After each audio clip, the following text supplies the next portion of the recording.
Chapter 1: The Hollow Man. The smell of stale coffee and antiseptic clung to the small apartment. Leo stood in the doorway of his brother's room, watching the form on the bed. Julian lay on top of the covers, fully dressed in day-old clothes. He stared at a water stain on the ceiling, a faint brown continent on a field of white. His eyes, once a bright, mischievous green, were now the color of sea glass, smooth and empty. They did not blink. Leo cleared his throat. "Julian, I brought groceries." The figure on the bed did not stir. The chest rose and fell in a shallow, automatic rhythm. He was breathing. He was alive. The distinction seemed academic. Leo stepped inside, the worn floorboards groaning under his weight.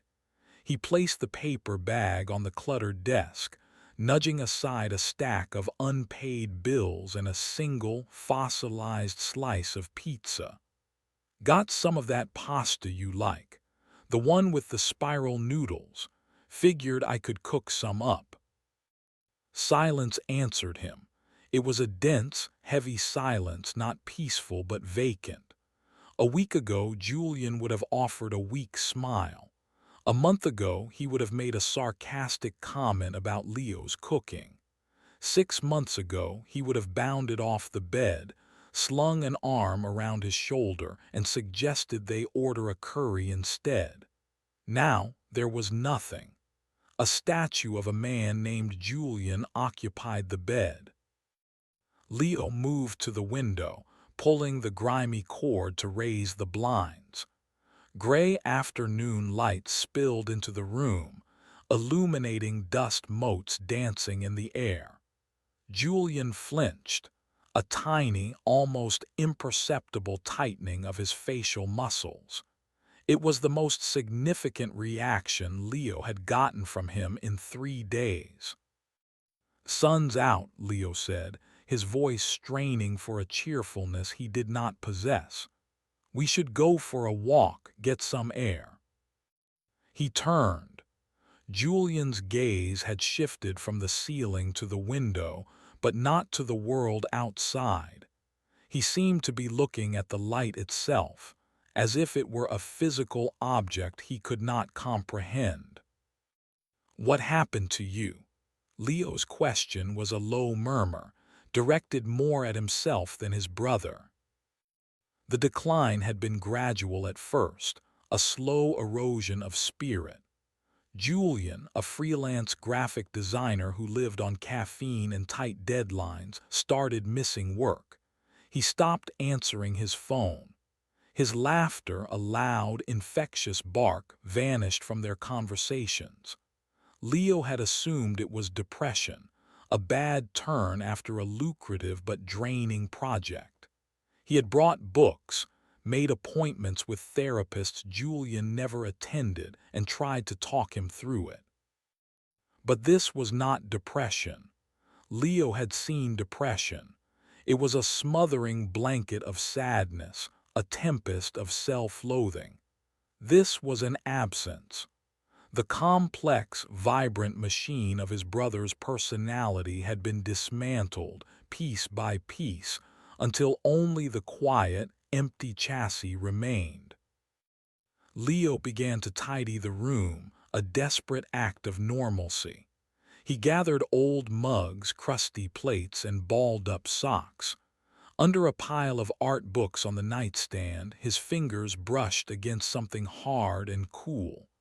It was a card, thick as a credit card but made of a smooth black material that seemed to drink the light. He picked it up. It was heavy in his palm, unnaturally so. On one side, a single symbol was embossed in a deep metallic crimson, a hammer striking an hourglass, shattering it. The design was intricate, stark, and deeply unsettling. There were no words, no numbers. He turned it over. The other side was blank. "Julian, what is this?" Leo held the card out. For the first time, Julian's eyes focused on something with intent. He looked at the card in Leo's hand. A tremor went through his body. His lips parted, and a dry, rasping sound emerged, a word scraped from a deep and desolate place. Paid. A single tear traced a path through the dust and stubble on Julian's cheek. It was not a tear of sadness.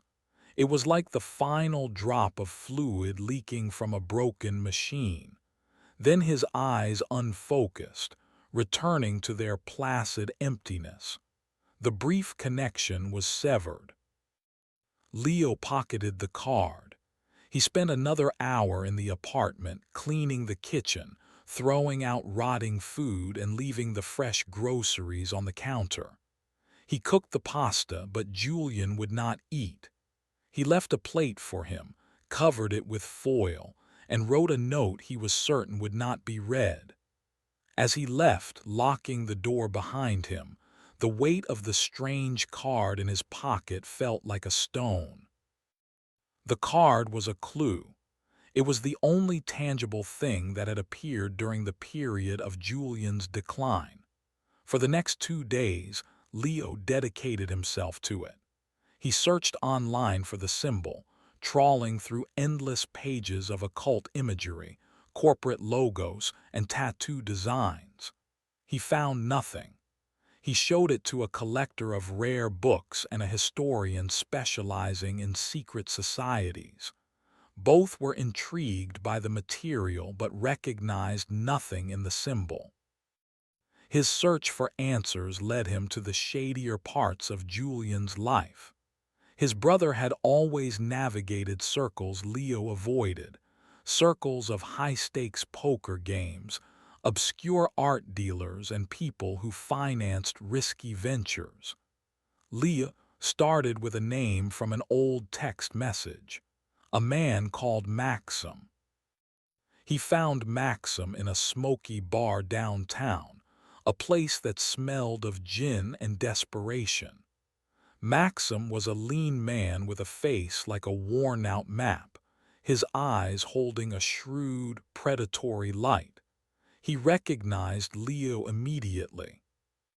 "You're Julian's brother," Maxim said, not as a question. He swirled the amber liquid in his glass. "The responsible one." Leo slid onto the bar stool next to him. He cut straight to the point. "I need to ask you about Julian. He's not well." Maxim gave a short, humorless laugh. "Not well, kid's a ghost. I heard he cashed out." "What does that mean?" "It means he's done, finished. Whatever game he was playing, he lost." Maxim took a slow sip of his drink, his eyes appraising Leo. "He owed me money, a lot of it. Then one day, poof. The debt is settled by a third party, no explanation, he just stopped." Leo's hand went to his pocket, his fingers closing around the cold, heavy card. He pulled it out and placed it on the bar, sliding it over the damp wood toward Maxim. "Do you recognize this?" Maxim's expression froze. The predatory confidence in his eyes vanished, replaced by a flicker of something else. It was fear. He did not touch the card. He leaned away from it as if it were radioactive. "Where did you get this?" His voice was a strained whisper. "Julian's apartment." He said one word when he saw it. "Paid." Maxim stared at the card, at the symbol of the hammer and the hourglass. He downed the rest of his drink in one gulp and signaled the bartender for another. "He didn't lose a game, kid. He sold the stadium. He sold the players. He sold the whole damn sport." "What are you talking about? What is this place?" Leo pressed, his voice tight. "It's not a place you find on a map," Maxim said, his gaze darting around the bar as if expecting to see someone listening. "It's a house, An auction house. People go there when they're at the end of their rope. They don't buy things with money, they buy with other assets. He tapped his temple, then his chest. Memories, skills, years off your life. Your brother must have been in a deep, deep hole. He sold something, Leo stated, the horrifying truth beginning to coalesce. To pay you off, to pay everyone off. He didn't sell something, Maxim corrected, his voice low and grave. He sold everything, a little piece at a time. I heard whispers. He sold his laugh to a comedian who'd lost his timing. He sold his knack for color theory to a washed-up painter. Small things at first, but the interest in that house is a monster. It compounds. He got in over his head. To settle the final debt, he must have sold what was left of the core asset. Leo felt a cold dread spread through him. The core asset. Maxim looked him straight in the eye. His soul, kid, he sold it off in pieces. That card, that isn't an invitation. It's a receipt for the final payment. The bar seemed to fade away. The sounds of conversation and clinking glasses receded into a dull roar. Leo saw his brother's face in his mind, the hollow eyes, the slack jaw. He wasn't a man with depression. He was a house that had been stripped bare, its furniture, its fixtures, its very foundations sold to the highest bidders. "Can it be bought back?" Leo asked, his voice barely audible. Maxim let out a long, slow breath. "Everything in the house is for sale. Everything has a price, but you have to understand, you don't just walk in there, you have to be invited. And even if you get in, you'll be bidding against things that aren't human, things that have been collecting pieces of people like your brother for centuries." He pushed the card back toward Leo with the tip of his finger, refusing to touch it. "My advice, forget him. He's gone. You go near that place, you'll end up on the auction block yourself." Leo stood up, his chair scraping against the floor. He picked up the card. Its crimson symbol seemed to pulse in the dim light. He thought of his brother, lying in that dusty room, a shell waiting to decay. He thought of their childhood, of skinned knees and shared secrets. He could not forget. He would not. "How do I get an invitation?" Maxim shook his head, a look of pity on his face. "You don't get one, you earn one. The house finds you when you have something it wants, when you're desperate enough to sell." Leo walked out of the bar and into the cold night air. He understood. The path forward was terrible, but it was clear. He had to become a seller to become a buyer. He had to put a piece of himself on the auction block just to get through the door. The card in his hand felt warmer now, as if it sensed his resolve. He had a plan. And as he walked through the city streets, a new, cold determination settled in his heart. He would get his brother back, piece by horrifying piece. Chapter 2. The Price of Admission. For a week, Leo lived in a state of controlled demolition. Following Maxim's grim advice, he set out to make himself a person of interest to the Perpetual Auction House. He liquidated his savings, a modest sum he had carefully built over years of responsible living. He took the cash to a series of underground casinos, places that hummed with quiet desperation. He was not a gambler, but he learned fast. He played recklessly, with an overtone of despair that was only partially an act. He won big twice, a stroke of foolish luck, and lost it all, plus more he didn't have. He cultivated debt, letting his name become a whispered liability in the city's underbelly. He abandoned his apartment, letting the eviction notices pile up like fallen leaves. He sold his car. He sold his father's watch, the last physical memento of his parents. Each transaction was a measured step down, a controlled descent into the kind of ruin the house supposedly craved. He ate little, slept less. He let his appearance fray, mirroring the hollowness he saw in Julian, hopping to attract the same vultures. His every waking moment was a performance of anguish. He visited Julian daily, the sight of his brother's empty vessel both torturing him and steeling his resolve. He would sit by the bed and talk, not to Julian but to the emptiness, describing his own spiraling life, confessing a fabricated hopelessness. "I have nothing left, Jules," he would whisper, hopping unseen ears were listening. "I'd give anything for a second chance. Anything." It was on the 8th night of his self-destruction that it happened. He was in a dilapidated motel room, the kind where the stains on the carpet told tragic stories.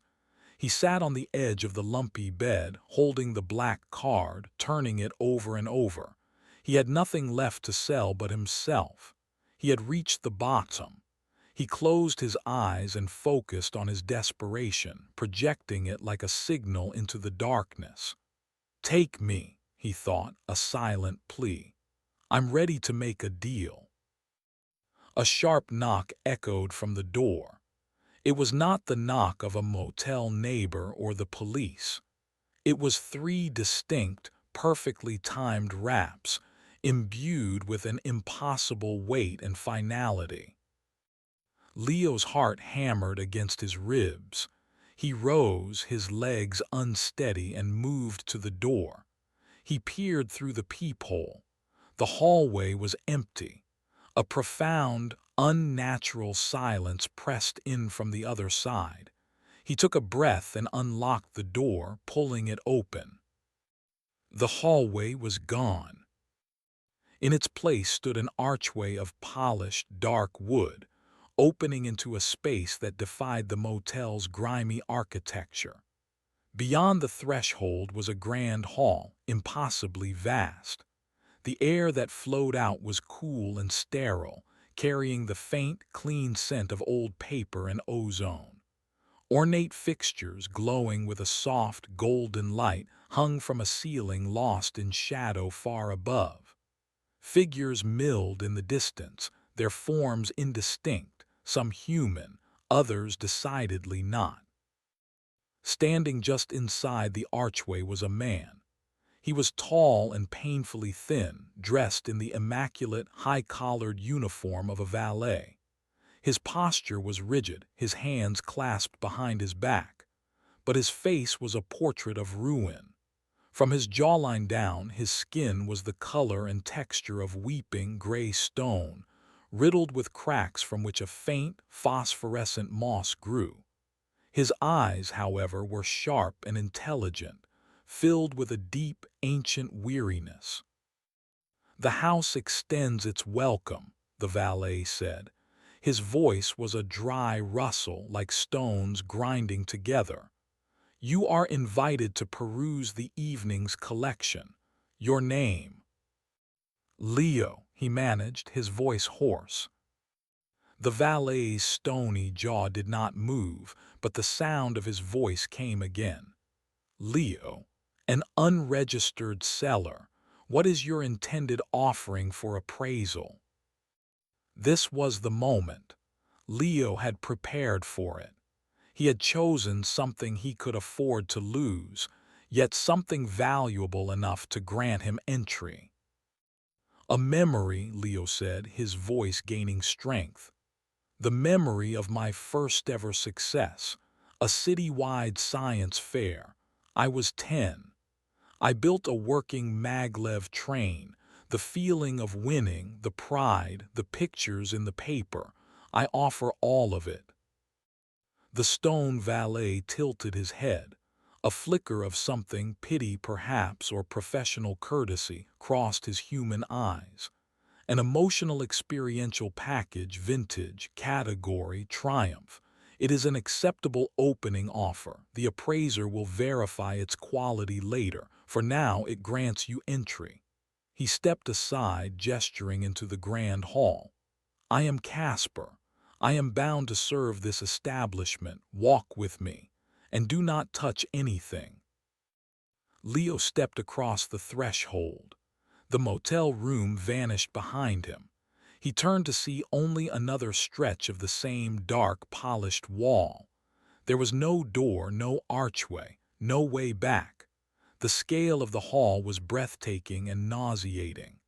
The marble floor was a polished black lake, reflecting the distant, glowing fixtures. The patrons were a silent, drifting assembly. He saw a woman in a Victorian gown whose shadow writhed with tentacles. He saw a trio of figures in gray robes, their faces hidden, who seemed to glide rather than walk. And he saw a man whose skin was made of shimmering, liquid gold, his movements fluid and aristocratic. "Where am I?" Leo asked, his voice a whisper. "You are in the antechamber of the Perpetual Auction House," Casper said, his tone flat. He began to walk, and Leo hurried to keep pace. "This is where patrons congregate before the bidding. The main hall is through there." He gestured with his chin toward a massive set of bronze doors. "What are they?" Leo gestured vaguely at the other patrons. "Buyers, sellers, collectors," Casper explained without looking at them. "Some have been coming here for millennia. Some are gods who have forgotten their own names. Some are human like you. For now." The final words hung in the air with chilling significance. Casper's stone jawline seemed to weigh him down, forcing his posture into a permanent, pained straightness. "What happened to you?" Leo asked, unable to stop himself. Casper's gaze hardened. "I was a bidder once, like them. I bid on the strength of a mountain to save my village from an earthquake, a noble cause." A sound that might have been a laugh rattled in his throat. "My bid was successful, but I could not afford the final price. The house is not without a sense of irony in its collection of debts." He ran a human finger along the edge of his petrified skin. "I defaulted. Now I am the mountain, strong, immovable, and slowly eroding, a lesson to others." They reached the bronze doors. Two more valets, one with hands of smoldering coal and another whose face was a swirling vortex of shadow, pushed them open. The sound that filled the air was not a cacophony, but a profound, resonant hum. It was the sound of immense value, of concentrated desire. The auction hall was a vast amphitheater. Tiers of velvet chairs descended toward a central, elevated stage. A single, empty podium stood at its center. Most of the seats were filled with the same impossible assembly of patrons. "The rules are simple," Casper murmured, leading Leo to a seat in the upper tiers, a section that seemed reserved for new arrivals and low-value sellers. "The orator will announce the lot. Bidding is silent. You state your offer in your mind, directed at the stage. The orator hears all bids. It knows what you have to offer and its exact value. Do not bid what you do not have. Do not attempt to cheat. The consequences are permanent." "How do I buy?" Leo asked, his eyes scanning the crowd, searching for a sign, for a clue about his brother. "First, you must have something to spend," Casper said, his voice laced with grim finality. "Your memory will be appraised after it is sold. The value will be credited to you. The currency of the house is not uniform. It is a complex algorithm of experience, time, potential, and pain. You will understand it once you have a balance." A low, sonorous chime echoed through the hall, silencing the low hum of the crowd. The lights dimmed, save for a brilliant golden spotlight that illuminated the podium on the stage. From the shadows behind the podium, a figure emerged. It was indistinct, its form shifting like heat haze. One moment it was a tall, slender man in a sharp suit, the next, a pillar of darkness coalescing into a humanoid shape. It settled into the form of a man with no discernible features, a smooth, blank slate of a face. It rested its hands on the podium. When it spoke, the voice was not projected from its body, but simply existed in the mind of every being in the hall, a voice of perfect clarity and absolute authority. "Good evening, patrons," the orator began. "Let us commence. Our first lot of the evening, lot number 812, a rare abstraction, we offer the specific shade of blue from the sky on a morning when a ceasefire was declared, a moment of collective, fragile hope, sourced from the Western Front, 1918. Leo watched, bewildered, as a palpable wave of desire washed through the amphitheater. "We will open the bidding," the orator's voice resonated. A tense silence followed. Leo could see the focus in the patrons. The golden man, Mr. Sterling, sat in a lower tier, a look of detached interest on his face. The spider-like creature of bone and obsidian shifted its many legs. After a few moments, the orator spoke again.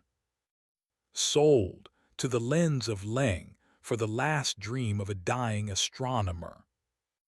A floating, multifaceted crystal near the front pulsed with a soft light.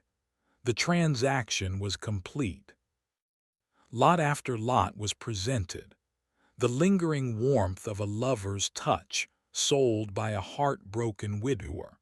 A politician's ability to lie convincingly, purchased by a demonic entity. A child's imaginary friend, complete with 47 pages of crayon drawings, sold for a vial of liquid luck. Leo felt a growing sense of nausea. This was the marketplace where his brother had been rendered hollow. He scanned the faces, the shapes, the monsters, wondering which of them held a piece of Julian.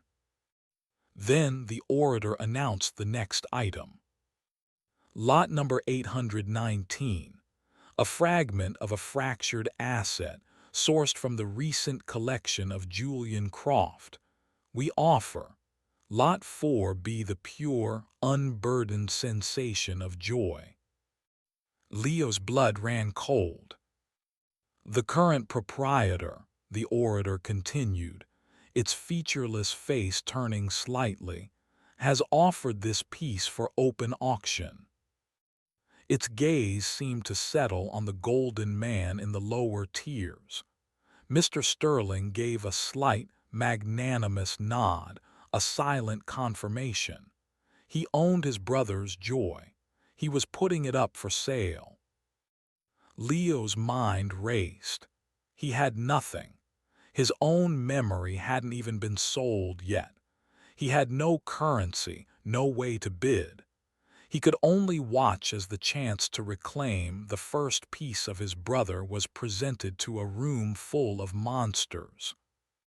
"The bidding," the orator's voice echoed in his skull, "will now begin." Chapter 3: A Bit of Blood. A suffocating stillness descended upon the hall. The auction for Julian's joy had begun, and Leo was a pauper in a king's court. He watched the patrons, his senses stretched taut. He saw the obsidian spider thing, Madame Cathar, subtly shift its weight, a clear sign of intent. He saw the somnambulist choir sway in unison, a silent, dreaming hunger emanating from them. But his focus was locked on the golden man. Mr. Sterling did not move. He sat with a serene, detached confidence, as if he were merely testing the market for one of his many baubles. "We have an opening bid," the orator announced, its voice smooth and impassive. "The last happy memory of a condemned queen, a strong offer from Madame Cathar." Leo's heart sank. How could he compete with that? His own offering, a childhood science fair victory, felt pathetic and insignificant in comparison. He was a spectator at his own brother's dismemberment. Casper, who had been standing rigid and silent beside him, leaned down, his stony voice a bare whisper in Leo's ear. "Do not show your desperation. They can smell it. It lowers the value of anything you might possess." A counteroffer, the voice of the orator filled the space.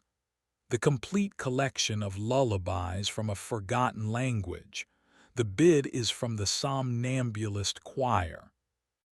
Leo gripped the arms of his chair, his knuckles white. The piece of his brother was being treated like a commodity, its value assessed against the tragedies and treasures of history. He had to do something. He had no currency, no credit. But the rules, as Casper had explained them, were about value. He had to find something of value to offer. He closed his eyes, shutting out the horrifying theater around him. He pushed past the manufactured desperation he had used to get here. He dug deeper into the bedrock of his being. What did he have? He had his love for his brother. He had his grief. He had his rage. Were those things valuable here? He focused his thoughts, shaping an offer in his mind, directing it at the empty podium. "I offer the pain of watching my brother fade, every day for 6 months.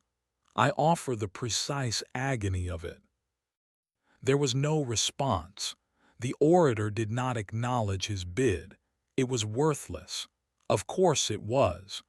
Pain was likely the house's most common currency, plentiful and cheap. "The choir raises their bid," the orator declared. "They add the sound of an infant's first laugh." The golden man, Mr. Sterling, finally stirred. He raised one perfect metallic hand, silencing the bidding with the simple gesture. A hush fell over the crowd. "Mr. Sterling exercises his right as the current proprietor," the orator stated. "He finds the current offers uninspired. He will set a new final price, a buyout. The lot can be purchased directly by any patron who can meet his demand." Leo held his breath. Mr. Sterling rose, his golden form catching the light. He turned, his gaze sweeping over the assembled patrons. His eyes were not metal. They were a piercing, intelligent blue, unsettlingly human within their gilt casings. When he spoke, his voice was not the internal projection of the orator, but a rich, cultured baritone that carried easily through the silent hall. "The sensation of joy is a fine thing," he began, his tone conversational. "It has a pleasant if fleeting warmth, but its true value lies in its context. This particular joy was taken from a young man of talent and promise. It is pure, untainted by true accomplishment. Therefore, its price must be something of equal purity." His gaze continued to sweep the crowd, dismissing the monstrous forms one by one. Then his eyes met Leo's. There was a spark of cruel amusement in them, a predator's recognition. He had known who Leo was the entire time. "I will sell this fragment of Julian Croft for a single, specific item," Mr. Sterling announced, his voice ringing with challenge, his eyes still locked on Leo. "I will trade it for 1 pint of his brother's blood, willingly given, here and now." A collective gasp, a rustle of surprise went through the crowd. This was not a normal transaction. It was a targeted, personal humiliation. It was theater. Mr. Sterling was not just selling a lot, he was making a point. Casper's stony hand gripped Leo's shoulder, a silent warning. "It's a trap, seller. The price is not the blood. The price is the act, the public spectacle of your submission." Leo understood. Sterling wanted to demonstrate his power. He wanted to show this newcomer, this upstart brother, his place in the hierarchy of the house. He was turning Leo's love for his brother into a weapon against him. To refuse was to lose the joy. To accept was to bleed for a monster's entertainment, establishing himself as a lesser creature in this brutal ecosystem. He looked from Sterling's smug, golden face to the empty podium where his brother's essence was being bartered. He thought of Julian, lying in that room, devoid of this very feeling. What was a pint of blood compared to that? What was his pride worth? "I accept," Leo said. His voice did not tremble. It cut through the silence of the hall, clear and defiant. Mr. Sterling smiled. It was a terrifying sight, the flexing of perfect, golden skin. "Excellent. The orator will provide the necessary instruments." The featureless face of the orator turned toward Leo. "The terms are set. The price is 1 pint of blood, willingly given by the bidder known as Leo. Do you confirm your willingness?" "I do," Leo said, standing up. "Proceed to the stage." He walked down the tiered steps, every eye in the amphitheater upon him. The air was thick with anticipation. He felt the gaze of the spider creature, the sleeping choir, the forgotten god. He was the evening's entertainment. As he reached the floor, a small, ornate table rose from the stage, summoned by the orator. On it lay a silver basin, a coil of black rubber tubing, and a long, wicked-looking needle, gleaming in the golden light. He stepped onto the stage, his heart pounding a slow, heavy rhythm. He stood before the table, the empty podium to his left, the expectant crowd before him.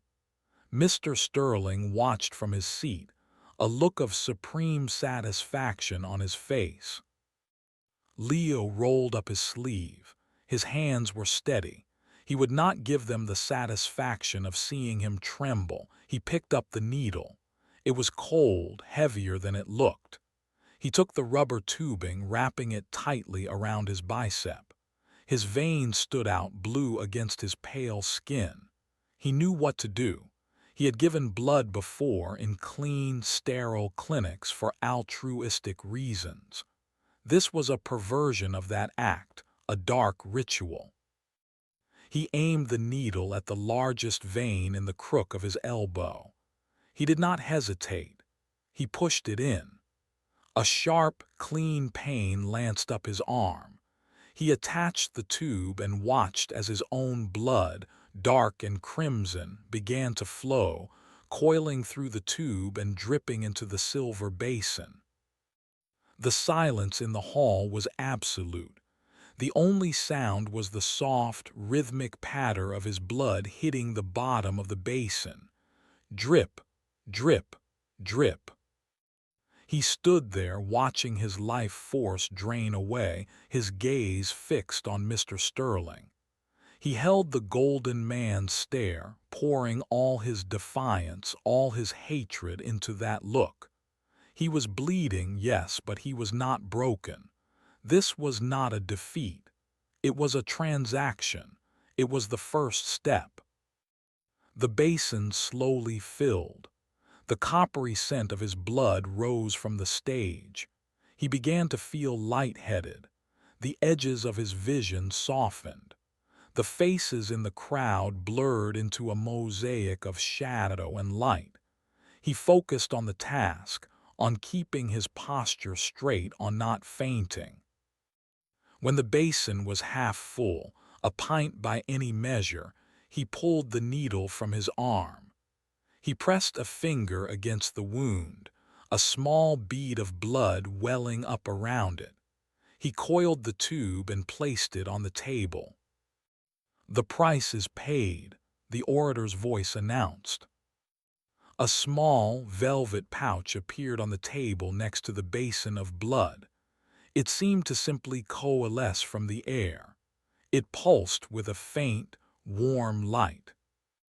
Leo reached for it, his fingers trembling now, not from fear but from blood loss and a surge of adrenaline.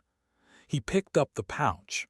It was warm to the touch and it seemed to vibrate with a gentle energy. He had it. He had the first piece. He turned and looked at Mr. Sterling. The golden man's smile had faded. He had not expected this resilience. He gave Leo a curt, almost respectful nod, then sat back in his chair, his interest in the proceedings apparently over. The lot containing the bidder Leo's opening offer, the memory of a first triumph, is now open for auction, the orator announced, the business of the house continuing without pause. Leo, clutching the warm pouch, stumbled back toward his seat. He felt dizzy, weak, but a fierce, triumphant energy coursed through him. Casper helped him into his chair, his stony hand surprisingly steady. "You are a fool, seller," Casper murmured, his voice holding a new note, something akin to respect. "But you are a fool with courage. That is a rare and valuable commodity in this place." Leo barely heard him. He was watching the auction for his own memory. It was a swift, brutal affair.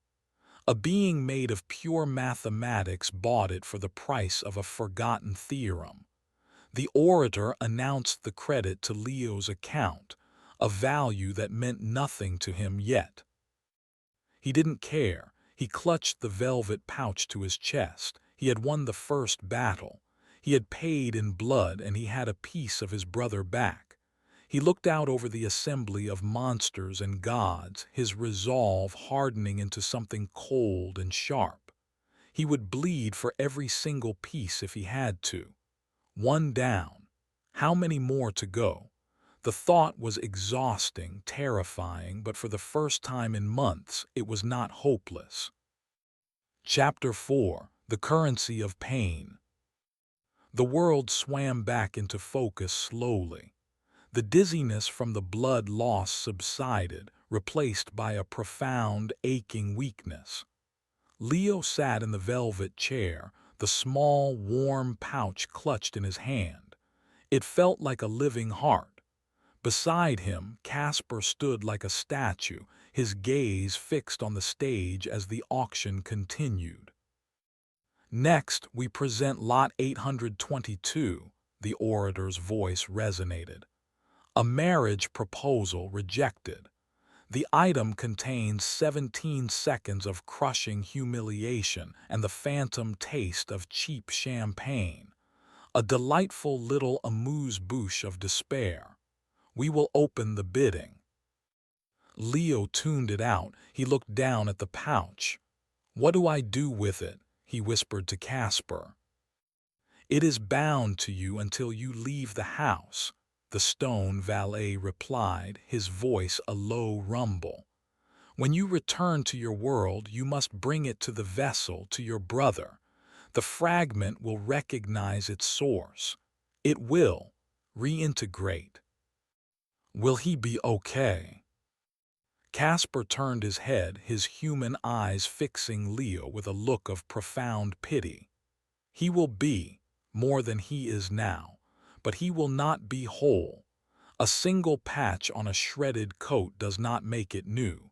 Joy without memory to contextualize it can be a manic, unsettling thing. You must acquire more pieces, the most vital ones first. Which ones are those? Leo asked, his mind racing. That is for you to discover. The house does not provide a catalog for a man's soul. You must find the proprietors. You must bargain. You must bid.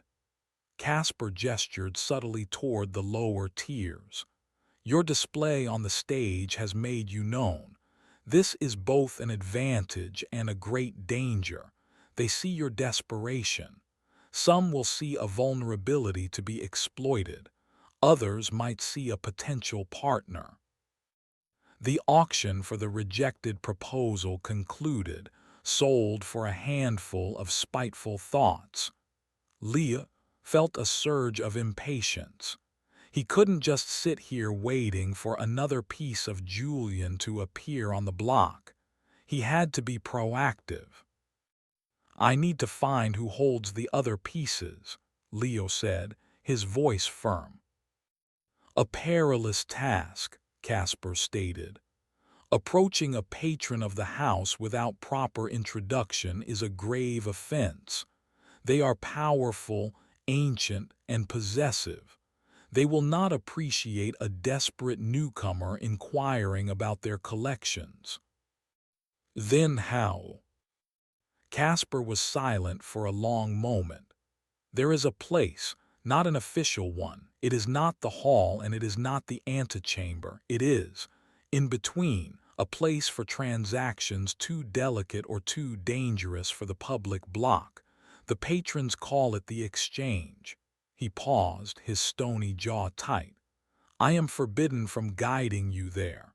My service is to the auction floor, but the path reveals itself to those who know what to look for. He gave a slight, almost imperceptible nod toward a dark archway at the far side of the amphitheater, one Leo hadn't noticed before, half hidden by shadow and ornate drapery. Value is a current, it flows. The house directs the major currents to the stage, but there are eddies, backwaters. Follow the flow of smaller debts, of whispered promises. Leo understood. It was a cryptic clue, but it was more than he had a moment ago. He needed to find this exchange. He needed information. He looked at the balance of his account for his souled memory, a number that hovered in his mind's eye, a glowing, abstract value. He had capital now. He could purchase something other than pieces of his brother. He could purchase knowledge. He scanned the crowd again, his eyes sharp despite his physical weakness. He wasn't looking for monsters or gods. He was looking for someone who looked like they didn't belong, someone who survived on the fringes. His gaze settled on a figure perched alone in the highest tier, almost hidden in the shadows of the ceiling. It was a man, or what looked like a man, thin and wiry. His skin was a canvas of shimmering, shifting tattoos. One moment they were geometric patterns, the next they were star charts, and the next they looked like a complex architectural blueprint. The living map. Leo knew with a sudden certainty that this was his next step. He stood, his legs more stable now. "Thank you, Casper," he said. The valet gave a stiff, formal nod. "Be careful, seller. In the house, a bad investment can cost you more than just your credit." Leo made his way along the high tier, his steps careful. The patrons below ignored him, their attention fixed on the stage where the orator was now presenting, a child's fear of the dark, distilled into a single, silent scream. As he approached the tattooed man, the patterns on his skin swirled, the blueprint lines becoming more prominent. The man didn't look up. "It's rude to stare at a map without paying the toll," he said, his voice raspy, like dry leaves skittering across pavement. "I need a guide," Leo said, standing beside him. The man finally turned his head. His eyes were a startling electric blue, a stark contrast to his ink-covered skin. They darted over Leo, assessing him in a single, sweeping glance. "I'm not a guide. I'm a destination. People look at me to find their way, they don't take me with them. I need to find the exchange." The man's eyebrow arched. The tattoos on his face writhed, forming a complex knot above his brow. The exchange. Ambitious for a newcomer. Most people who ask for that path end up as inventory. What makes you think you're different? "I'm a motivated buyer," Leo said, holding the man's gaze. The tattooed man chuckled, a dry, rattling sound. "Motivation is common, currency is rare. What's your offer?"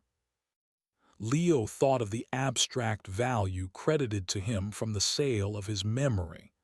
"I have credit." "Credit is for the stage," the man scoffed. "Down here in the cracks we trade intangibles, information for information, a secret for a secret, or," his electric blue eyes glinted, "a memory for a map."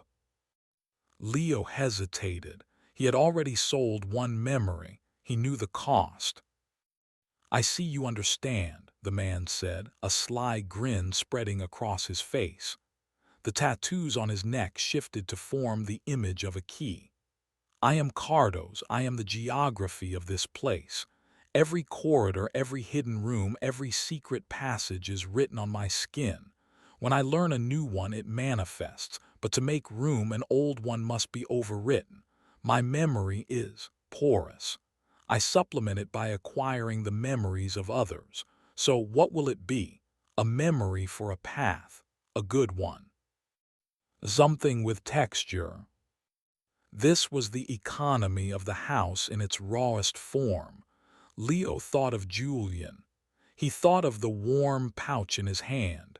He had to do it. "All right," Leo agreed. "What kind of memory?" "Nothing grand like a triumph," Cardos said dismissively. "I have plenty of those. They're gaudy. No, I want something small, specific, something intimate. Give me the memory of the first time you realized you could disappoint your parents. Not the act itself, just the moment of realization. The cold little stone that drops in your gut. I find those have a unique flavor." Leo flinched. The demand was surgical in its cruelty. It was a memory he hadn't thought of in 20 years. He was 7. He had lied about breaking a vase, letting Julian take the blame. He remembered the look on his mother's face, not of anger, but of a deep, weary sadness as she looked at him. The weight of that look, the sudden, gut-wrenching understanding that he was capable of being a source of pain for the people he loved. He closed his eyes. "Fine, take it." Cardos grinned and leaned closer. He placed a single, ink-stained finger on Leo's temple. "Just relax, and try not to forget the way back to your seat." Leo felt a strange, cold sensation, like a needle of ice piercing his thoughts. It wasn't painful, but it was deeply invasive. He felt the memory being drawn out, the image of the shattered vase, the sound of his own lie, his mother's disappointed eyes. It was pulled from him, thread by thread, until there was nothing left but a vague, hollow space where it used to be. He knew he had lied about a vase once, but the emotional weight, the shame and the lesson of it was gone. It was just a dry fact. Cardos sighed, a sound of deep satisfaction. "Ah, yes, exquisite, the perfect blend of innocence and corruption." He pulled his finger away. The tattoos on his arm swirled violently and then settled. A new, glowing silver path appeared on his forearm, branching off from a depiction of the amphitheater and leading to a shape that looked like a tangled marketplace. "There," Kartos said, his voice sounding stronger, more vibrant. "The exchange. Not a single room, but a series of interconnected stalls and parlors hidden behind the eastern archway. Be warned. There is no orator there. No rules but one. A deal is a deal and all debts are collected. Now go. You're fatting my new acquisition with your brooding." Leo stepped away, the feeling of violation clinging to him like a shroud. He had the path. He had paid the price. He walked toward the eastern archway, the pouch of Julian's joy a small, warm weight in his pocket, a stark contrast to the new cold void in his mind.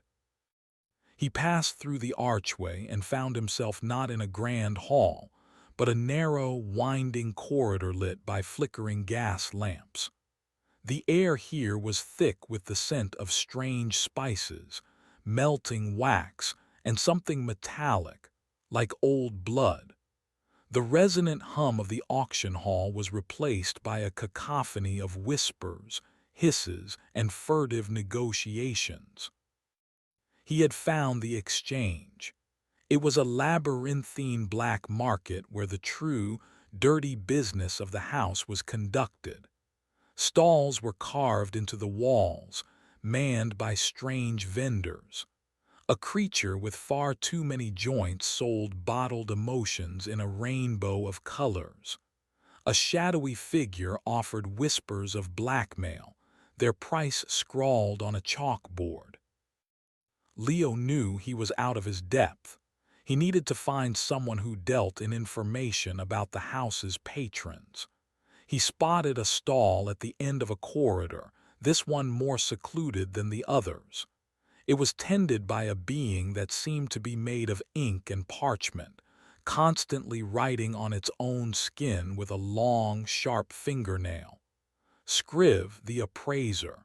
Casper had mentioned him. Leo approached cautiously.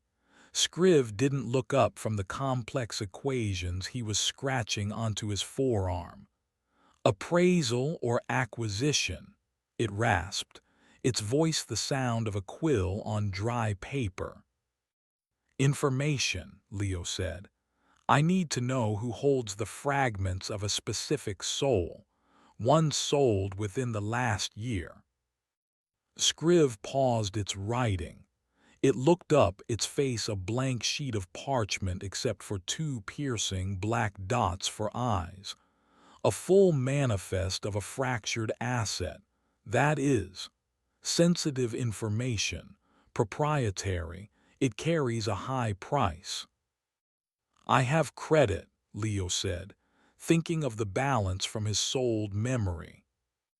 "Credit is for the stage," Scriv rustled, echoing Cardos's words and confirming Leo's fears. "Here we trade in kind, a secret for a secret. You are new. You have no secrets this place has not already consumed." It seemed poised to dismiss him entirely. Leo's mind raced. He had nothing left to sell, no memories he was willing to part with so soon. He was about to turn away when his eyes fell on the basin of his own blood, which he had unthinkingly carried with him from the stage. He had been so focused on the pouch that he had forgotten it. He stepped forward and placed the silver basin on the stall's counter. "What about this?" Scriv's inky eyes fixed on the basin. It leaned forward, inhaling deeply. A long, black tongue, like a strip of parchment, flickered out and touched the edge of the blood. It froze. A tremor went through its paper body. "Remarkable," it whispered, its voice filled with a strange reverence. "Blood willingly given as a bid, not as payment for a debt but as the bid itself, an act of pure transactional sacrifice. The emotional residue, the defiance, it's potent. Its eyes bored into Leo. This is not mere currency. This is a statement. This has value. Scriv dipped the tip of its finger into the blood and drew a complex symbol on its own chest. The symbol glowed crimson for a moment before sinking into the parchment skin. A fair trade, Scriv declared. It turned and began writing furiously on a clean patch of its own back. Names, descriptions, last known locations within the house. The soul of Julian Croft was fractured into 9 principal fragments. You have reclaimed 1, joy. The remaining 8 are scattered. Scriv twisted its body, so Leo could read the list that was now a part of its skin. Ambition, held by Madame Cathar, the weaver of fate. Creativity, possessed by the lens of Lang. Courage, kept as a trophy by a forgotten warrior entity known only as the hoplite. Memory core, consumed by the chronivore. This was the most dangerous to retrieve. Conscience, used as a ballast by a moral philosopher who traded his own away. Sense of humor, worn as a cloak by a being of pure misery. Hope, bottled and stored in the collection of the Sisters of Dust. Vitality, currently being dissected and studied by Dr. Faustian. The list was a death sentence. Each name was a monster or an entity of immense power. Thank you, Leo said, his mouth dry. He had the names. He had a map. He turned to leave, but Scriv's papery voice stopped him. A word of advice, bitter, it rustled. You cannot purchase all of these. You do not possess enough of yourself to sell. If you wish to reclaim a soul, you must learn to trade in something other than your own. You must become a collector. You must become a monster just like them. Leo walked away from the stall, the appraiser's words echoing in his mind. He looked at the pouch in one hand, and the list of horrors burned into his memory. The path was clear, but it was a path that led not up but down. He had to enter the game, not just as a seller, but as a player. Chapter 5: The Weaver's Game. The knowledge of the 8 remaining fragments settled in Leo's mind like a block of ice. It was a clear, cold, and terrifying reality. He couldn't afford to buy them all, not with pieces of himself. Scriv's advice echoed, become a collector. The idea was repulsive. To become like the creatures that had picked his brother apart, he would have to find things of value in this madhouse to trade. His first target was Madame Cathar, the proprietor of Julian's ambition. According to Scriv's information, her domain was a private salon in the upper tiers of the house, a place where she spun her webs of fate and entertained a select clientele. Finding it, even with Cardos's mental map, was a disorienting journey through corridors that seemed to loop back on themselves and staircases that led to walls. He finally arrived at a doorway framed in what looked like petrified gray silk. There was no door, only a shimmering curtain of the same material. Taking a breath, Leo pushed through it. The air inside was still and heavy, carrying the scent of dust and dried roses. The room was circular, its walls covered in immense, intricate tapestries. They were not woven from thread. They depicted historical events, battles, coronations, disasters, but were made of shimmering, solidified strands of light and shadow, captured moments of possibility. In the center of the room sat Madame K. Thar. She was larger than she had appeared in the auction hall, a terrifying fusion of arachnid and bone. Her main body, like a grand, polished obsidian spider, rested on 8 spindly legs crafted from what looked disturbingly like human femurs and spines.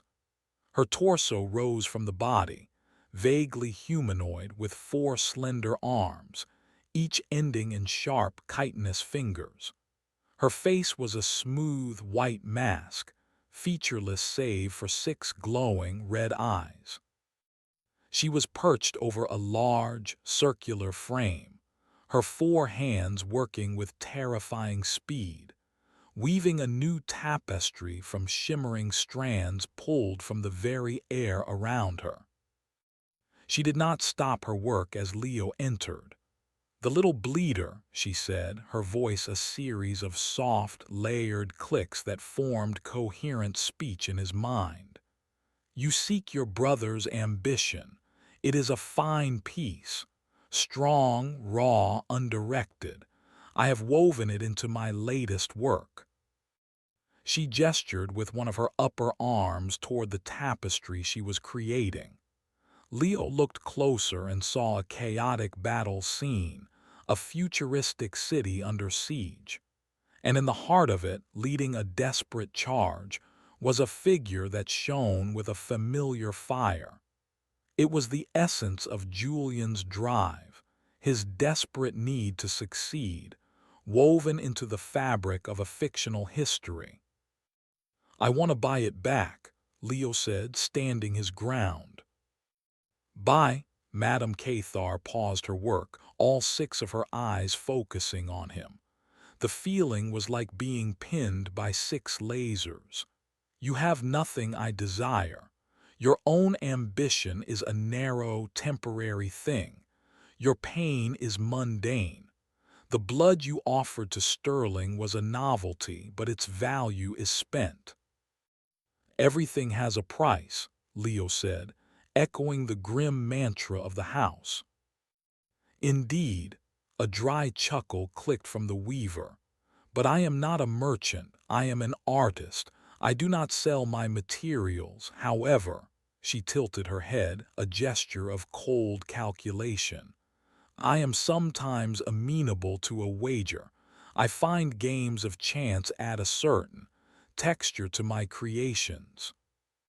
"What kind of game?" Leo asked, wary. "A simple one." She gestured to a small, polished table near her. On it rested 3 ornate silver cups and a small black pearl. "A guessing game. I place the pearl of absolute finality, under one of the cups. I shuffle them. You choose a cup. If you are correct, you win the fragment of ambition. If you are wrong—" a sharp, hungry smile was implied in her voice. "You will surrender to me one of your own possibilities, a path your life could have taken. I will take the future where you became a successful architect, or the one where you reconciled with your estranged father. I will unravel that timeline and use its threads in my tapestry. You will not remember it, but your life will be smaller, less." Leo felt a chill that had nothing to do with the room's temperature. The stakes were impossibly high. To lose was to have a part of his potential, his very future, erased from existence. But what choice did he have? He couldn't buy the fragment. This was the only path offered. "I'll play," he said. "Excellent." Madame Cathar's 4 hands moved with blurring speed. She picked up the black pearl, showed it to him, and placed it under the central cup. Then her hands danced. The cups slid across the polished table, weaving and swapping places in a dizzying, silent ballet. They moved faster than his eyes could track, a silver blur. When they stopped, they were in a neat row. "Choose," the weaver clicked.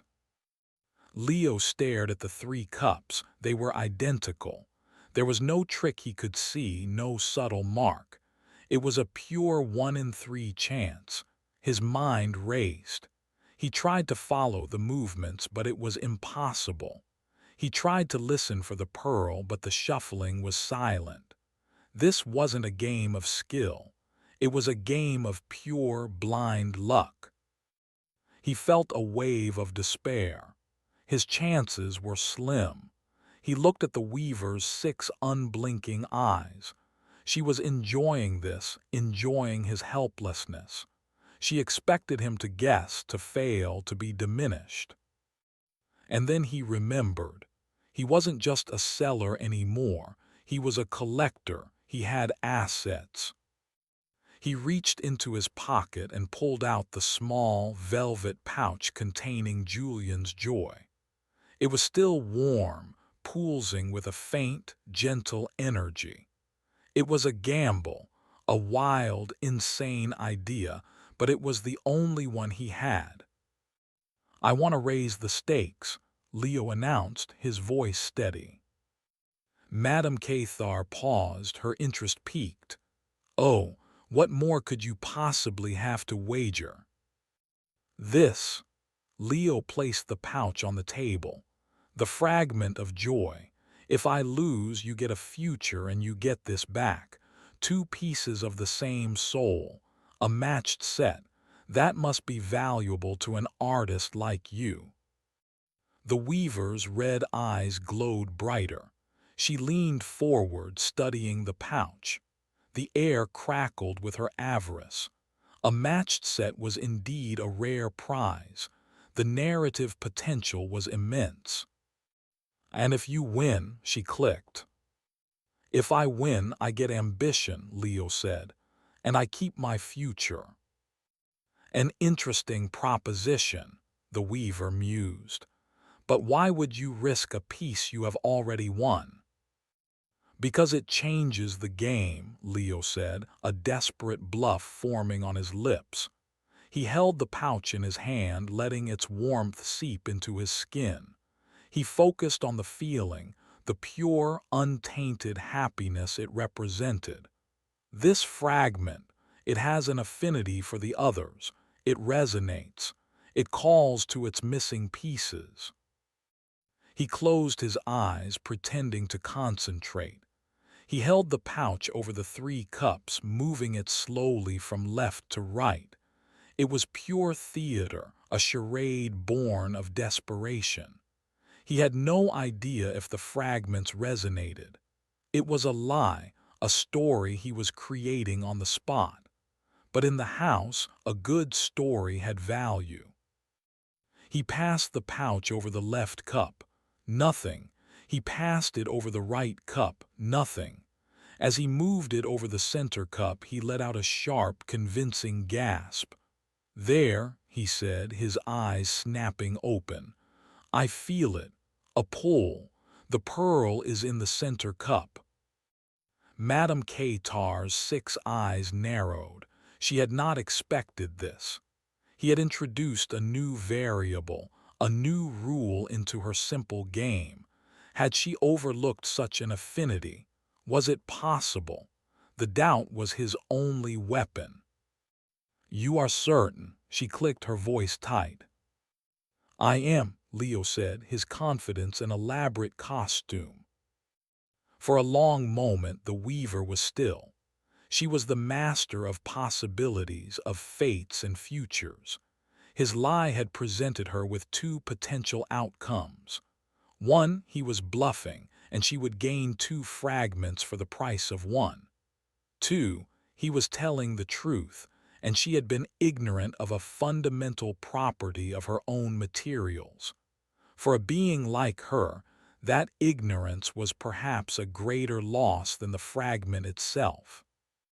"Very well," she finally said. "Lift the cup." Leo's heart was a drum in his chest. His hand trembled as he reached for the central cup. His bluff had to hold for just a few more seconds. He wrapped his fingers around the cool silver. This was it. The moment his future was either secured or unwritten. He lifted it. Underneath, sitting starkly on the polished wood, was the small black pearl. A wave of relief so powerful it almost buckled his knees washed over him. He had been right. It wasn't a guess. It was an impossibility. Had the fragment truly guided him? Or had he, in his desperate storytelling, created a truth that the house, in its own bizarre logic, had decided to honor? He didn't know. He didn't care. Madame Cathar let out a long, hissing sound of displeasure. Clever little bleeder, very clever. You did not play the game. You changed the board.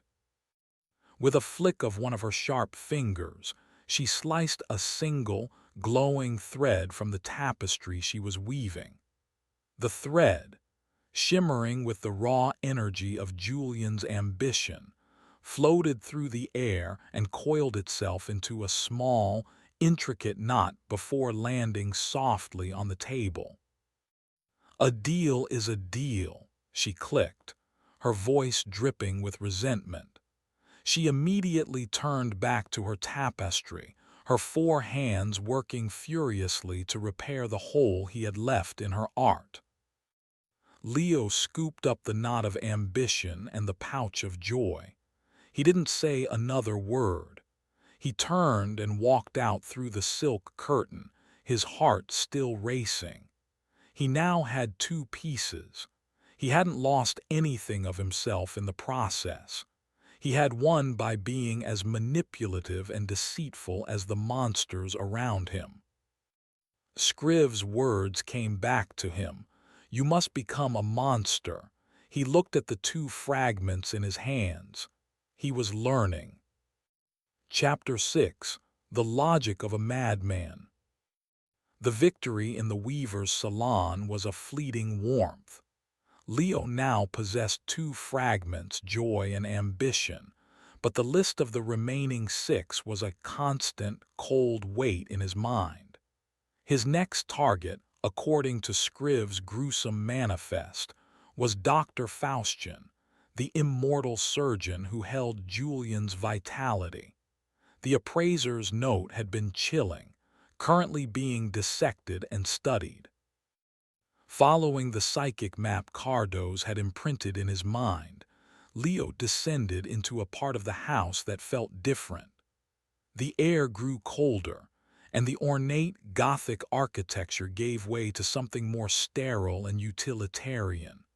The corridors were lined with white tiles, and the air smelled sharply of ozone and a cloying chemical sweetness. It felt like a hospital or a morgue. He found the doctor's laboratory behind a heavy steel door with a small, reinforced window. Peering through, Leo saw a scene of meticulous, scientific horror. The room was a fusion of a Victorian operating theater and a futuristic biolab. Glass cabinets held anatomical oddities suspended in glowing fluid, a lung that pulsed with its own light, a set of hands with far too many joints, a heart that beat in a complex, syncopated rhythm. In the center of the room, under a harsh, white surgical lamp, stood Dr. Faustian. He was a tall man in a stained leather apron, his face gaunt and pale, framed by wild, dark hair. He was a portrait of obsessive genius, his eyes, magnified by thick spectacles, burning with a feverish intensity. He was leaning over a steel table. On the table, held in place by humming, arcane restraints, was a shimmering, vaguely humanoid shape of pure life force. It pulsed with a healthy, vibrant glow, but it was being systematically taken apart. The doctor worked with a surgeon's precision, using tools that seemed to be part scalpel and part tuning fork. He would make a careful incision, and a sliver of the glowing energy would peel away, which he would then capture in a vacuum flask. It was Julian's vitality, and Faustian was treating it like a lab rat. Leo's stomach turned. This was not a game or a negotiation. This was torture. He pushed the door open. It swung inward with a heavy groan. Dr. Faustian looked up, annoyed by the interruption. His eyes, magnified and distorted by his glasses, fixed on Leo. "I am in the middle of a delicate procedure. The clinic is closed to visitors." "I'm not a visitor," Leo said, stepping into the lab. "I'm here for that." He pointed to the shimmering energy on the table. The doctor straightened up, wiping his instruments on a rag. "Ah, the brother. I was told you might arrive." He showed no fear, only a detached academic curiosity. "A fascinating specimen. The vitality is exceptionally pure, almost entirely free of psychic trauma or congenital taint. A perfect baseline for my research." "What research?" Leo demanded, his fists clenched. "Immortality, my boy. True immortality," Faustian said, a manic gleam in his eyes. "I achieved the preliminary state centuries ago, a simple matter of a pact, but the deal was flawed. It preserved my life, but not my body. I am in a constant state of decay which I must battle with grafts, alchemical serums, and patchwork biology." He gestured to his own hands, and for the first time, Leo saw the fine network of sutures at his wrists, the slight discoloration of the skin. "I am trying to isolate the essence of resilience," the doctor continued, his voice growing more excited. "The part of a life force that resists entropy. Your brother's vitality is the key. Once I understand how to replicate its properties, I can build myself a new, permanent body, one that does not rot." "It's not for sale," Leo said flatly. He knew from Scriv's list that Faustian was a collector, a researcher. Bargaining for the fragment would be useless. He would have to take it. Faustian laughed, a dry, rattling cough. "Of course it isn't for sale.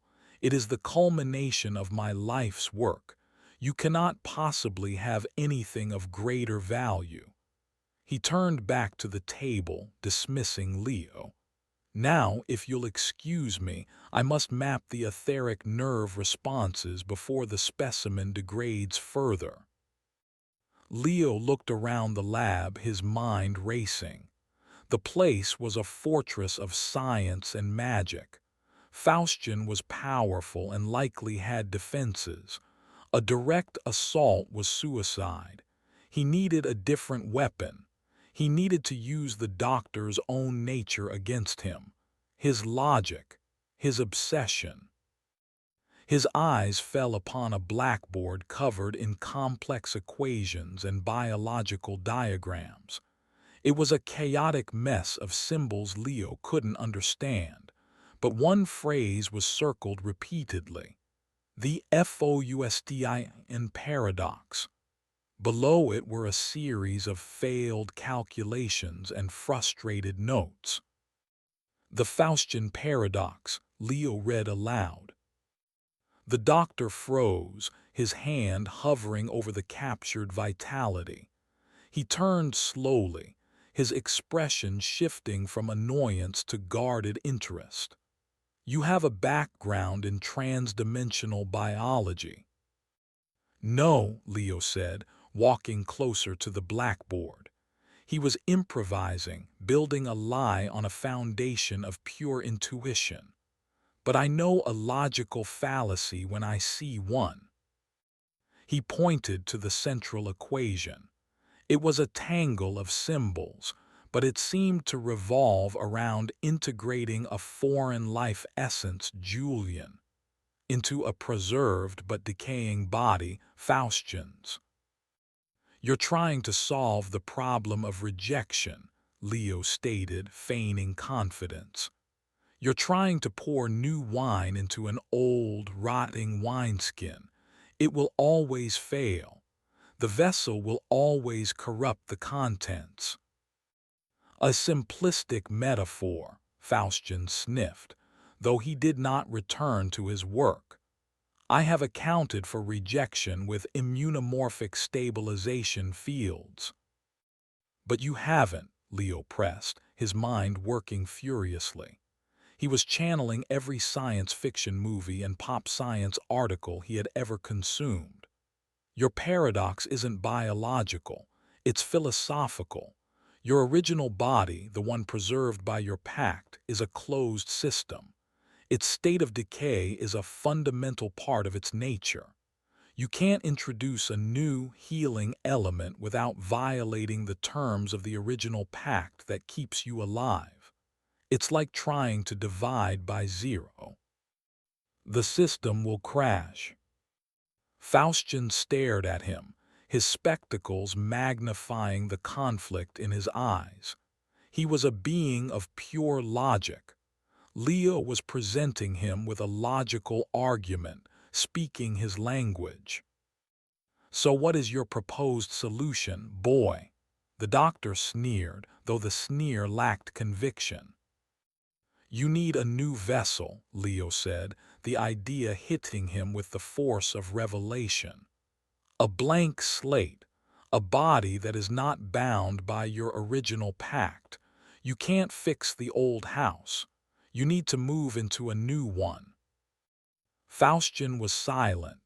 He looked from Leo to the blackboard, then to his own sutured hands. The terrible truth of Leo's words was dawning on him.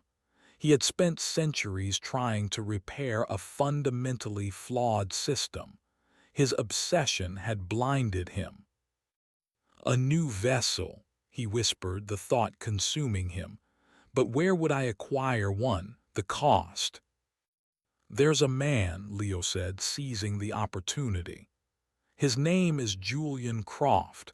He's young, healthy, and best of all, he's empty, a perfect blank slate, a body without a soul to get in the way. The horror of his own suggestion washed over him, but he pushed it down. This was the currency Faustian understood.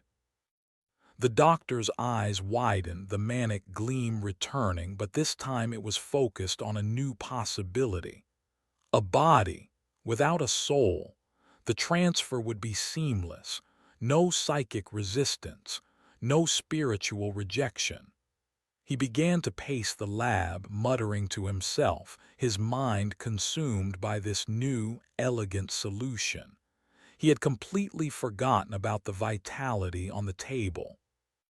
Give me the fragment, Leo said, his voice cold and steady, and I will give you the location of the vessel. You can have the body. All I want is the soul.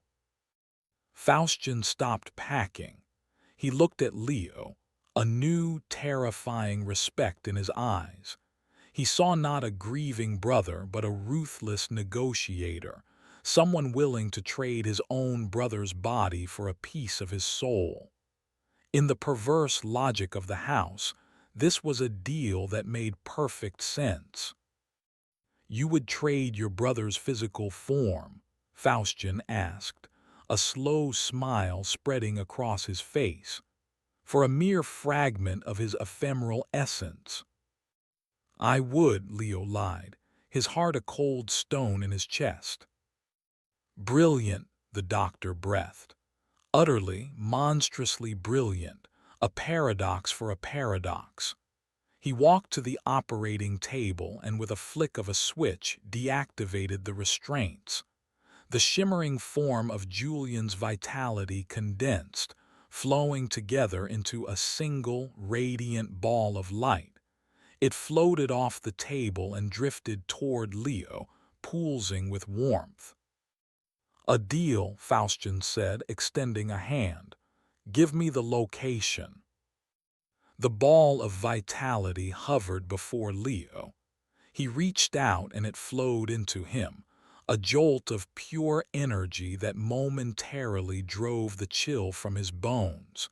He now had 3 pieces. He turned to the doctor.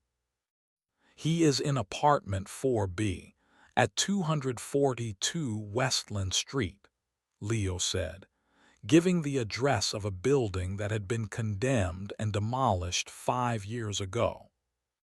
He didn't wait for a reaction. He turned and walked out of the lab, leaving the doctor to his new, all-consuming obsession. He had traded a lie for a piece of his brother. He had condemned the mad surgeon to a futile search, buying himself time. As he walked back through the sterile corridors, the weight of his actions settled on him. He had lied. He had cheated.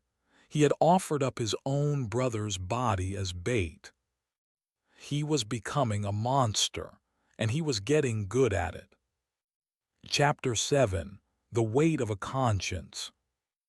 Carrying the combined essence of joy, ambition, and now vitality, Leo felt a strange and dissonant energy coursing through him. The joy was a manic, bubbling warmth, the ambition a sharp, cold focus, and the vitality a deep, thrumming hum. They were parts of his brother, but without the core personality to bind them, they felt like 3 competing chemicals in a volatile mixture. He had to keep them separate in his mind, contained, lest they overwhelm him. His next target, according to Scrive's list, was a moral philosopher known as Lycaon, the current owner of Julian's conscience. The appraiser's note was cryptic, used as a ballast by a moral philosopher who traded his own away. The location was not a salon or a laboratory, but an open forum in a quiet, studious wing of the house, a place called the Lyceum. The Lyceum was a stark contrast to the rest of the house. It was a vast library, but instead of books, the shelves held countless glowing spheres, each containing a single, complex ethical dilemma. Patrons, mostly robed, academic-looking entities, would drift through the aisles, contemplating the spheres as one might study art. In the center of the Lyceum was a sunken circular forum where Lycaon held his discourses. Leo found him there, standing on a low pedestal, addressing a small, silent crowd. Lycaon was not a monster in form. He was a man, old and unassuming, with a gentle face, kind eyes, and a soft, professorial voice. He wore a simple, gray toga, and his hands were clasped peacefully behind his back. He looked like the one sane person in this entire madhouse. "And so we see," Lycaon was saying, his voice calm and reasonable, "that the concept of good is not an absolute but a negotiated consensus. It is a utility. It is the oil in the engine of society. Without it, the parts grind together. With it, they function. It has no more intrinsic virtue than a well-made gear." Leo listened, a sense of deep unease settling over him. The philosopher's words were logical, precise, and utterly devoid of warmth or humanity. He was dissecting morality as Faustian dissected a body. When the discourse ended, the small crowd dispersed, and Leo approached the old philosopher. "I am told you are the proprietor of a fragment of a soul," Leo began. "A man's conscience." Lycaon's kind eyes settled on him. There was no surprise, no malice. "Ah, yes, the Croft fragment, a beautifully calibrated instrument. It has a near-perfect sense of right and wrong, based on a rather charmingly simplistic, humanistic worldview. It has been an invaluable tool in my research." "A tool for what?" "A ballast," Lycaon said, stepping down from the pedestal. As a philosopher, I found my own conscience to be a hindrance. It biased my conclusions. It clouded my logic with sentiment, with empathy, with messy human feelings. So I auctioned it off decades ago. But a mind without any moral anchor is prone to drift into the solipsistic abyss. It needs a weight, a lodestone, to provide direction, even if one chooses to sail against it. Your brother's conscience serves that purpose. I can observe its reactions to my theories without being influenced by them. It's the perfect control group. He was using Julian's sense of right and wrong as a lab rat. The cold, academic cruelty of it was somehow more repulsive than Faustian's physical butchery. "I want it back," Leo said. Lycaon smiled, a gentle, patient expression. "Of course you do, but what could you offer me in exchange? My needs are not material, they are intellectual. I seek only one thing, a perfect, unanswerable question, a paradox that can occupy a mind like mine for eternity." This was a challenge of a different order. He couldn't lie or cheat his way through this. Lycaon was a master of logic and ethics. To outmaneuver him, Leo would have to beat him at his own game. "I have a paradox for you," Leo said, the idea coming to him, dark and dangerous. It was a gamble that would force him to look into the abyss of his own actions. Lycaon's eyes lit with genuine interest. "Do you? Many have tried. Most present simple semantic loops. I am not so easily entertained." "My paradox is a man," Leo said. "Let's call him the rescuer. The rescuer's brother has his soul shattered and sold to monsters. To get it back, the rescuer must come to this house. He must lie, cheat, and make monstrous bargains. He trades his own memories, bleeds for the entertainment of his enemies, and offers his brother's soulless body to a madman. With each piece he reclaims, he becomes more like the monsters he despises. He is destroying his own soul to save his brother." Leo's voice was low and steady, but the words cost him dearly. He was holding up a mirror to himself, to the choices he had made. "So here is the paradox, philosopher," Leo continued, locking eyes with the old man. "If the rescuer succeeds, he will have saved his brother, but he will have damned himself. He will present a whole soul to a man who no longer recognizes him because he is now a monster. Was his quest, therefore, a good act? Or was it the ultimate act of selfishness, destroying one's own morality for a purely personal goal?" Lycaon was utterly still. His kind eyes had lost their placid calm. They were wide, staring into a distance Leo could not see. He was not looking at Leo. He was looking at the problem he had presented. A genuine, knotty, philosophical paradox that struck at the very heart of intent versus consequence. It was a problem whose answer changed depending on the ethical framework you applied. It was perfect. "The rescuer's paradox," Lycaon whispered, his voice trembling with intellectual fervor. He began to pace, his hands wringing. "The utility of the outcome is positive, one soul is saved. But the moral decay of the agent is a net loss. Does the act's goodness reside in the agent or the outcome? If the agent becomes evil to achieve good, is the good tainted? Or is the agent's sacrifice of his own morality the ultimate good act?" He was hooked. He was lost in the labyrinth Leo had built for him. "The question," Leo pressed, his voice like a scalpel, "is it worth the price?"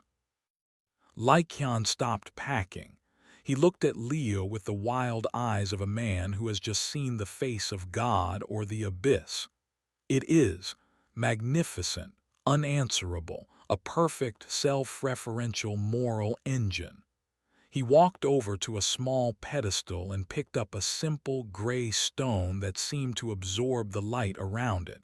It felt heavy, dense with judgment. This is the ballast, the Croft fragment. It is yours. He held it out. Your paradox is worth far more than this simple instrument. This stone only knows right and wrong. Your question transcends both. Leo took the stone. It was cold and heavy in his hand, and he felt a sudden, sharp pang of guilt for the lie he had told Faustian, a feeling he had successfully suppressed until now. The fragment was already affecting him. He had his brother's conscience. He turned to leave, but Lycaon's voice, now distant and distracted, stopped him. "Tell me, rescuer," the philosopher murmured, his back already turned as he stared at a blank wall, lost in thought. At what point does saving a man from monsters become indistinguishable from delivering him to a new one? Leo didn't answer. He walked out of the Lyceum, the philosopher's final question echoing his own deepest fear. He now held 4 fragments. He was halfway there, but the cost was becoming terrifyingly clear. He wasn't just losing memories. He was losing himself. Chapter 8. A Chorus of Silence. The acquisition of Julian's conscience had a chilling side effect. The cold stone, which Leo now kept in an inner pocket, seemed to amplify his own buried guilt. The dissonance between the fragments he carried was growing. The joy felt reckless. The ambition felt predatory. The vitality felt like a stolen fire. And now the conscience judged it all. He felt like a walking civil war. His next target was one of the strangest on Scriv's list, the somnambulist choir, holders of Julian's inner monologue. They were said to reside in the Orpheum, a sound-proofed wing of the house dedicated to the collection of auditory phenomena. The Orpheum was unnervingly silent. The corridors were lined with thick black velvet that absorbed all sound. Leo's footsteps made no noise. Even his own breathing seemed to be swallowed by the oppressive quiet. The air was dead. It was the most unsettling place he had yet been. He found the choir in a circular chamber, a concert hall in miniature. The 3 tall, gaunt figures stood on a low stage, their eyes still stitched shut with silver thread. They were not moving, not making a sound, yet the room was filled with a palpable sense of noise. It was a cacophony that existed only in the mind. Leo could hear 1,000 different voices, a torrent of thoughts, anxieties, and idle chatter. It was the collective inner monologue of every person the choir had ever stolen from. As Leo entered, the psychic noise focused on him. Who is this? What does he want? Look at the pieces he carries. A mismatched set. He is broken. He is coming closer. Leo pushed through the mental static, his own thoughts a frantic attempt to shield himself. He stopped before the stage. "I am here for the fragment you hold," he said, his spoken words feeling clumsy and loud in the silent room. The inner monologue of Julian Croft. The central figure swayed slightly. Their collective voice entered his mind not as a whisper but as a calm, clear thought distinct from the background chaos. "We know. We have been listening to your brother's thoughts since we acquired them. They are quiet now, repetitive, a loop of empty phrases. The ceiling is brown, The light is bright. The floor is cold. It is a very boring song. Why did you take it? Leo projected his own thought, finding it easier than speaking. We are collectors of voices, the choir replied. Spoken words are common, the inner voice, the untamed stream of consciousness. That is rare. It is the purest expression of a being. We wish to add his to our collection. I want to buy it back. We have heard your thoughts, Leo, the rescuer, the choir hummed. You have nothing to offer. You have no secrets we do not already know. You have no sounds we have not already archived. You are an open book in a library of open books. This was a dead end. The choir was not aggressive like Faustian or playful like Cathar. They were passive, omniscient collectors. There was no angle, no logical puzzle, no emotional lever. Leo stood in the crushing silence, the psychic noise of the choir's collection pressing in on him. He felt the fragments he carried. The joy wanted to scream. The ambition wanted to attack. The conscience told him it was wrong. He pushed them all down. He had to think. What could he offer a being that collects sounds? An absence of sound. It was an insane gamble, a leap of logic that felt born of the house's own strange rules. You collect voices, Leo projected, but do you have a collection of silences? The choir paused. The psychic noise faltered for a second. Silence is an absence, they replied, a note of uncertainty in their thoughts. It cannot be collected. It can, Leo countered, building his argument from nothing. Every voice has a unique timbre. Does every silence not also have its own unique character? The silence of a courtroom after a guilty verdict. The silence of a house after a loved one has died. The heavy, expectant silence of a stage before the first note is played. They are all different. They all have a texture, a value. He had their attention.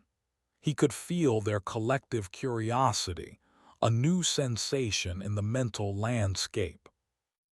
I can offer you a silence you do not possess, Leo said, his confidence growing. A silence purer than any you have ever known. And what would that be? The choir asked. Leo took a deep breath. This was the point of no return. The silence of a mind that has voluntarily chosen to stop thinking. I will offer you my own inner monologue, not forever, just for a time. I will sit here and I will empty my mind. I will give you pure, untainted, conscious silence, a perfect void, a sound you have never heard.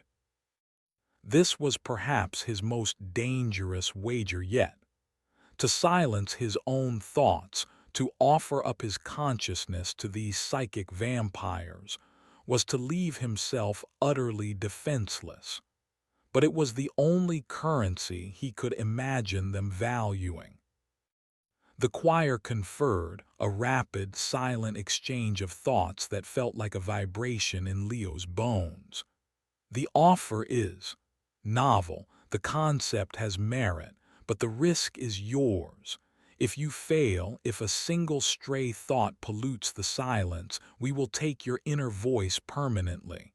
You will be left a hollow shell just like your brother. Are the terms acceptable? They are, Leo projected, his resolve hardening. Begin, the choir commanded. Leo walked to the center of the room directly before the stage. He sat on the floor, crossed his legs, and closed his eyes. He tried to follow the meditation techniques he'd read about years ago. Focus on the breath. Inhale, exhale. The moment he tried, his mind rebelled. The psychic noise from the choir's collection surged, trying to break his concentration. He heard fragments of other people's fears, their grocery lists, their secret desires, and his own thoughts were a screaming chaos. This is insane. It's a trap. What if I can't do it? I can feel them probing, waiting for me to fail. Julian, I have to think about Julian. No, that was a thought he had to stop. He pushed back, focusing not on emptiness but on a single point of data. The feeling of the cold floor beneath him, the sensation of the dead air on his skin. He tried to become a creature of pure sensation without a mind to interpret it. It wasn't working. The fragments he carried were a mutiny. Joy was bubbling up images of sunshine and laughter. Ambition was screaming at him to find a weakness and attack. Conscience was whispering that this was a foolish, suicidal act. He was failing. He could feel the choir's disappointment, their hunger. Then he had an idea. He couldn't silence his mind, but perhaps he could give the thoughts to something else. He reached into his pocket and pulled out the pouch of joy, the knot of ambition, the stone of conscience. He laid them on the floor before him. He focused on the joy. Take my thoughts of happiness. He pushed every happy memory he had left into the pouch. He felt a lightness, a sense of loss as they flowed out of him.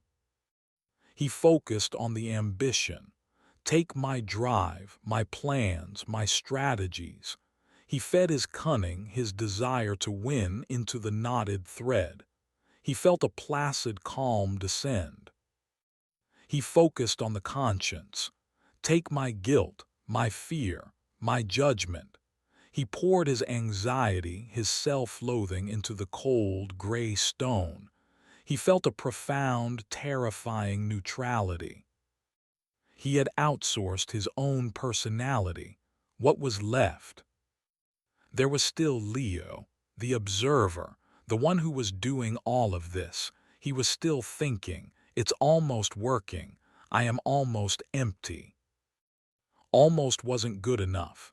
He had one fragment left to him, the vitality. He hadn't thought it had a consciousness, but he focused on it now, the thrumming energy within him. He didn't push thoughts into it. He did the opposite.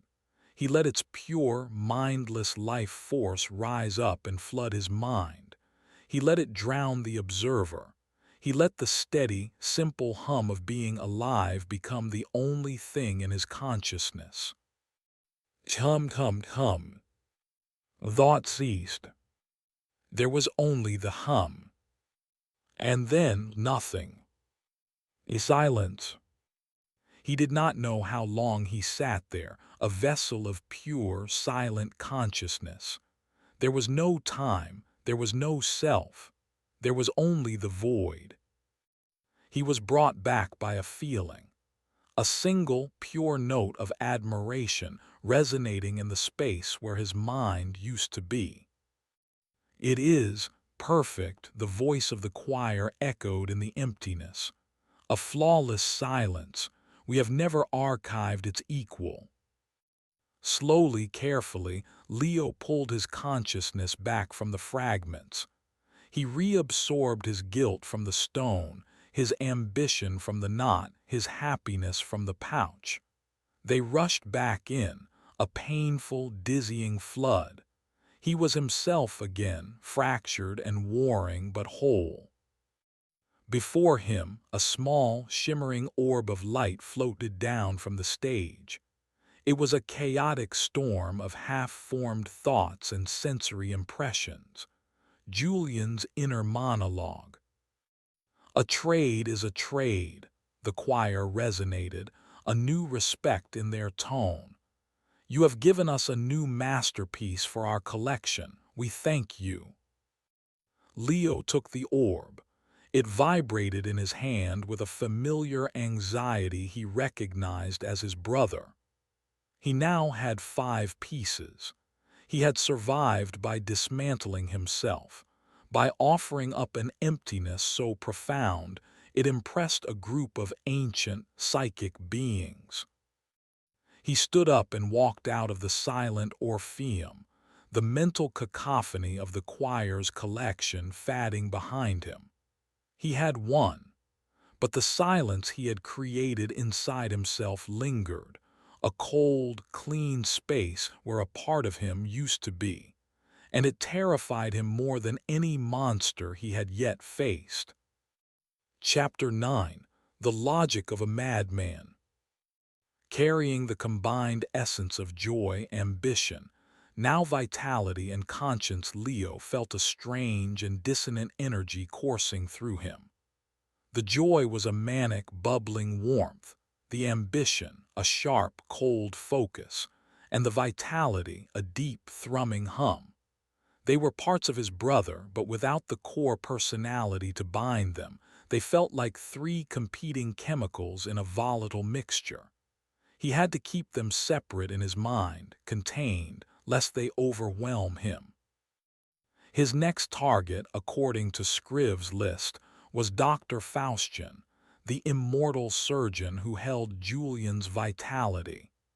The appraiser's note had been chilling, currently being dissected and studied. Following the psychic map Cardoz had imprinted in his mind, Leo descended into a part of the house that felt different. The air grew colder, and the ornate Gothic architecture gave way to something more sterile and utilitarian. The corridors were lined with white tiles, and the air smelled sharply of ozone and a cloying chemical sweetness. It felt like a hospital or a morgue. He found the doctor's laboratory behind a heavy steel door with a small, reinforced window. Peering through, Leo saw a scene of meticulous, scientific horror. The room was a fusion of a Victorian operating theater and a futuristic biolab.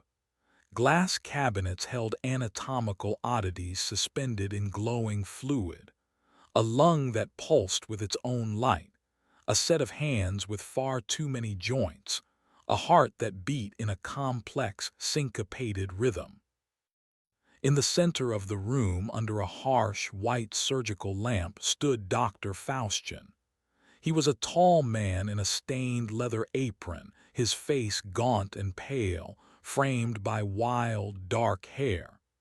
He was a portrait of obsessive genius, his eyes, magnified by thick spectacles, burning with a feverish intensity.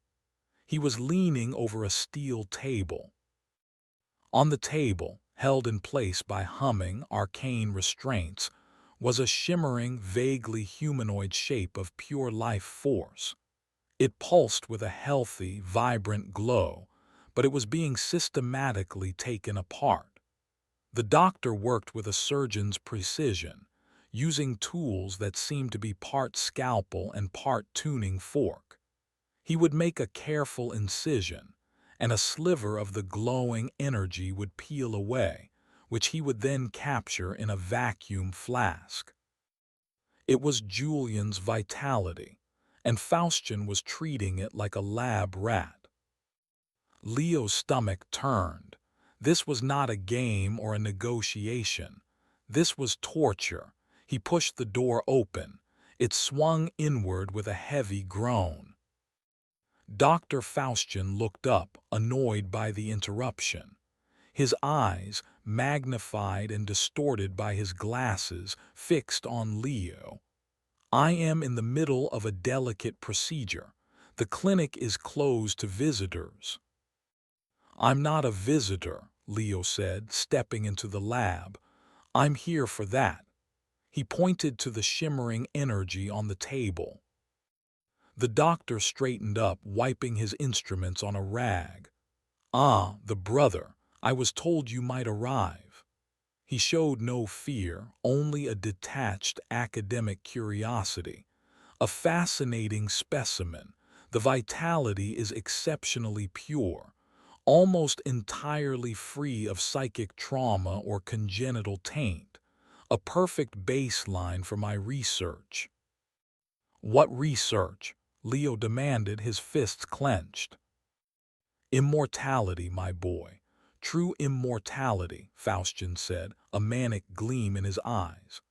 I achieved the preliminary state centuries ago, a simple matter of a pact, but the deal was flawed. It preserved my life, but not my body. I am in a constant state of decay which I must battle with grafts, alchemical serums, and patchwork biology. He gestured to his own hands, and for the first time, Leo saw the fine network of sutures at his wrists, the slight discoloration of the skin.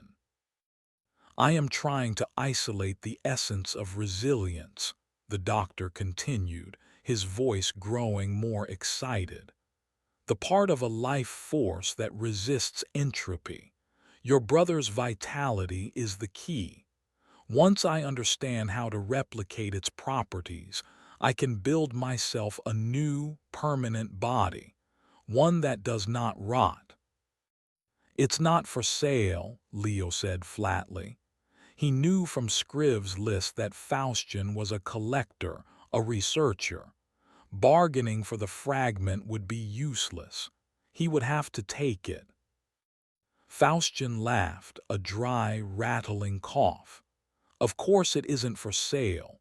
It is the culmination of my life's work.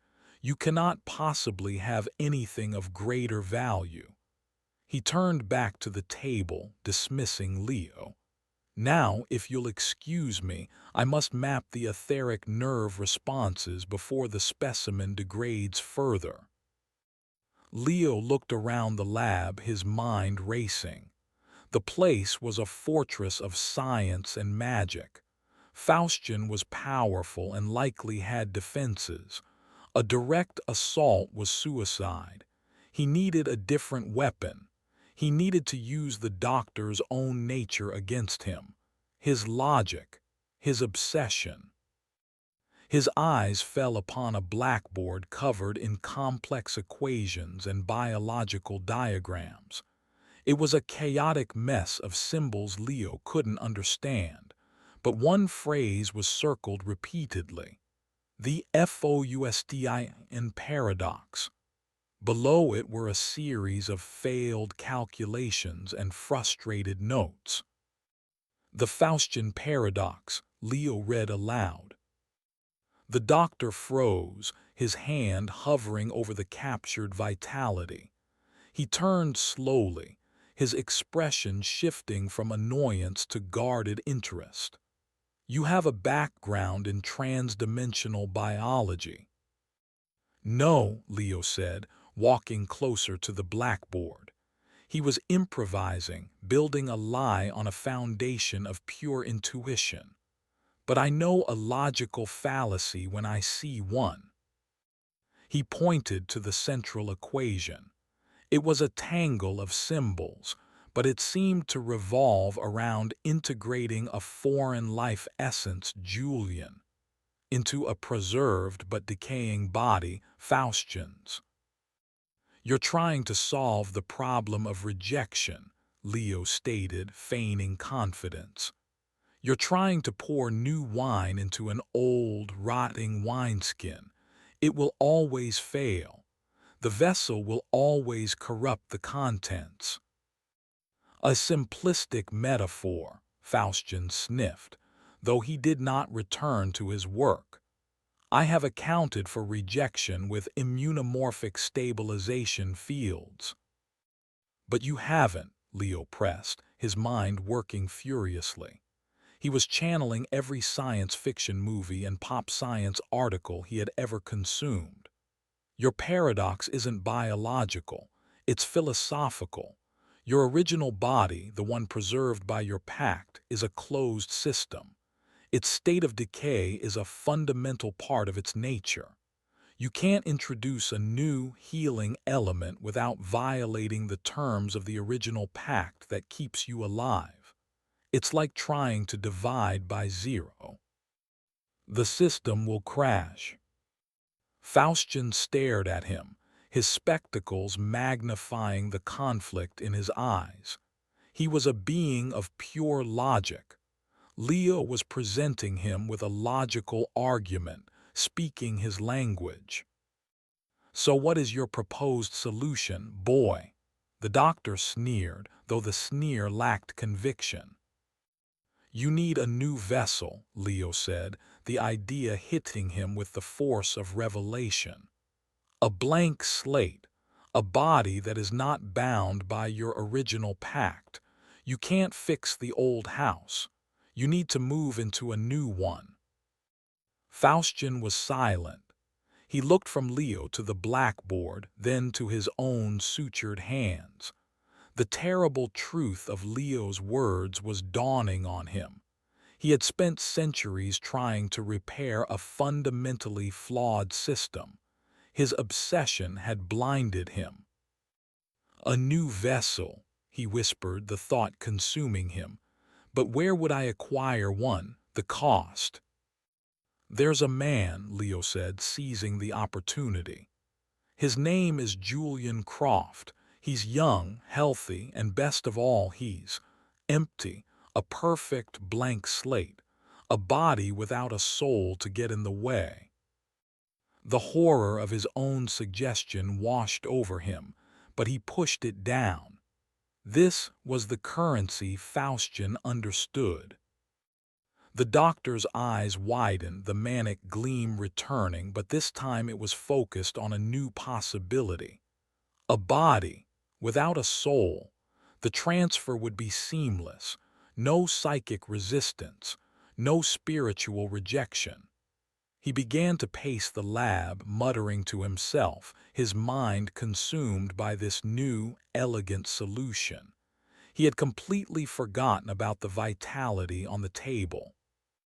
"Give me the fragment," Leo said, his voice cold and steady, "and I will give you the location of the vessel. You can have the body. All I want is the soul." Faustian stopped packing. He looked at Leo, a new, terrifying respect in his eyes. He saw not a grieving brother, but a ruthless negotiator, someone willing to trade his own brother's body for a piece of his soul. In the perverse logic of the house, this was a deal that made perfect sense. "You would trade your brother's physical form?"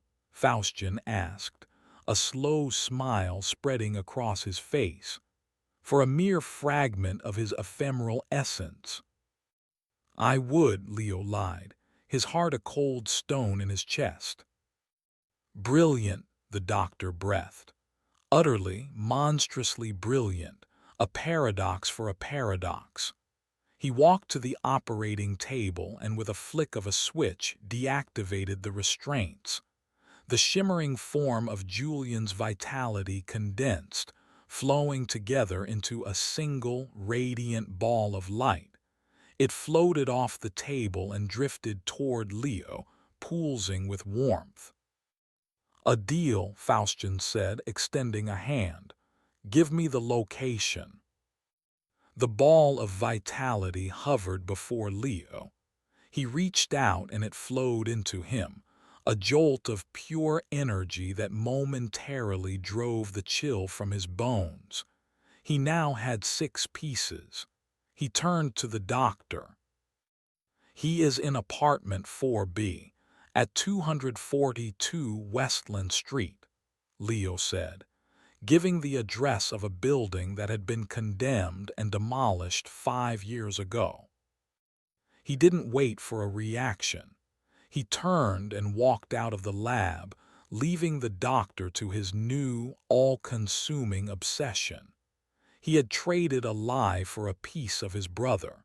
He had condemned the mad surgeon to a futile search, buying himself time. As he walked back through the sterile corridors, the weight of his actions settled on him. He had lied. He had cheated. He had offered up his own brother's body as bait. He was becoming a monster, and he was getting good at it. Chapter 10. The King in Tatters. 6 fragments. Leo felt like a juggler trying to keep 6 volatile, mismatched objects in the air. The mental and spiritual strain was immense. He had to constantly partition his mind, keeping the essence of joy from spilling into the cold logic of ambition, keeping the judgment of conscience from souring the pure energy of vitality. He was a walking contradiction, a man held together by sheer, desperate will. He retreated to the antechamber, the grand, cavernous hall where he had first arrived. He needed a moment to think, to plan his next move. The remaining fragments were held by some of the most formidable entities on Scriv's list. The warrior entity known as the Hoplite held courage, the Sisters of Dust possessed hope, and the chronivore, most terrifyingly, had consumed Julian's core memory. He found a secluded alcove, away from the drifting, monstrous patrons, and sat on a cold, stone bench. He laid the 6 fragments out before him, the warm pouch of joy, the knotted thread of ambition, the heavy stone of conscience, the shimmering orb of inner monologue, and the radiant ball of vitality. The 6th fragment, courage, wasn't an object but a feeling, a sharp, metallic taste in the back of his throat, a constant, low-level readiness for a fight. He had won it from the hoplite in a brutal psychic duel where he had used the hoplite's own code of honor against it, forcing it to yield.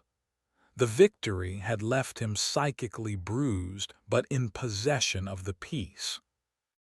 As he stared at the collection, a figure shuffled into his alcove.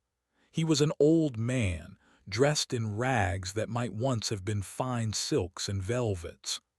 A tarnished, bent crown was perched crookedly on his matted gray hair. His eyes were wild and unfocused, but they held a spark of a long-lost intelligence. It was the king in tatters, the monarch who had supposedly auctioned away his entire kingdom. "Pretty baubles," the old king rasped, his gaze fixed on the fragments. "Pretty, pretty, but they do not sing together, a discordant orchestra." Leo quickly gathered the fragments, shielding them from view. "They're not for you." "For me, no, no," the king cackled, a dry, rattling sound. "I have no use for them, I have nothing. I am the freest man in the house. I have no property, no debts, no desires. I am magnificent in my destitution." He did a clumsy little twirl. Leo had heard of the king. He was considered a madman, a cautionary tale. But looking at him now, Leo saw something else. He saw a man who had played the game and lost everything, and had somehow survived. "You auctioned your kingdom away?" Leo asked, his curiosity piqued. "Piece by piece," the king declared proudly. "A mountain range for a night of passion, a river for a forgotten song, the loyalty of my subjects for a perfect bottle of wine. A splendid trade, wouldn't you say?" "It sounds like a bad deal." "All deals are bad deals in the end, my boy," the king said, his manic energy suddenly gone, replaced by a moment of profound clarity. He leaned closer, his breath smelling of dust and regret. "That is the house's one true secret. The price is always more than the prize is worth. The only winning move is not to play. But we always play, don't we? We are desperate creatures." The moment of clarity passed, and his eyes went wild again. "You seek more pieces, don't you? The dust women and the time meter, a difficult hunt. You know of them." "I know everyone," the king proclaimed. "I was a king after all. The Sisters of Dust are collectors of endings. They hoard last breaths, final words, moments of extinction. They value rarity above all. And the chronivore, the king shuddered, a genuine tremor of fear running through his frail body. The chronivore is not a collector, it is a stomach. It does not preserve, it digests. The memory it took from your brother, it is likely already gone, broken down into raw temporal energy. A cold dread washed over Leo. If the core memory was gone, truly gone, then his quest was for nothing. Julian could never be whole without it. Is there no way to get it back? Leo pressed. The king tapped the side of his nose. Everything is possible in the house for a price. The chronivore has a weakness. It is a creature of pure forward momentum. It cannot move backward. It cannot abide paradoxes. It fears things that have no place in time. He looked at Leo, his gaze sharpening again. You have played the game well, little rescuer. You have become a liar, a trickster, a monster. But you are still thinking like a man who lives in time. You think in terms of before and after. To face the chronivore, you must step outside. Before Leo could ask what he meant, the king's attention was caught by a passing valet of lament, whose head was a cage full of whispering, frantic birds. Ah, Barnaby, still wearing my crown of sorrows, I see. The king shouted and shuffled off in pursuit, his mad laughter echoing in the vast hall. Leo was left alone with the king's cryptic advice. Step outside of time. It sounded like the ravings of a madman, but there was a core of strange logic to it that resonated with the twisted reality of the house. He looked at the fragments before him. He had been so focused on acquiring them, he hadn't truly considered how to use them.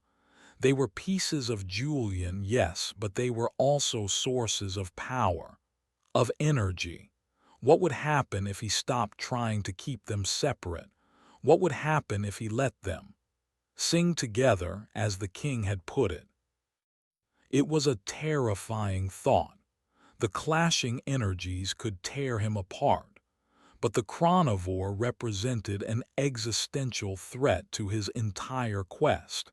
He had to take an existential risk. He took a deep breath. He picked up the fragments one by one and focused his will, not on containing them, but on combining them. He pushed the reckless joy into the cold ambition. He poured the humming vitality into the judging conscience. He wove the anxious inner monologue and the sharp readiness of courage through them all. The result was agony.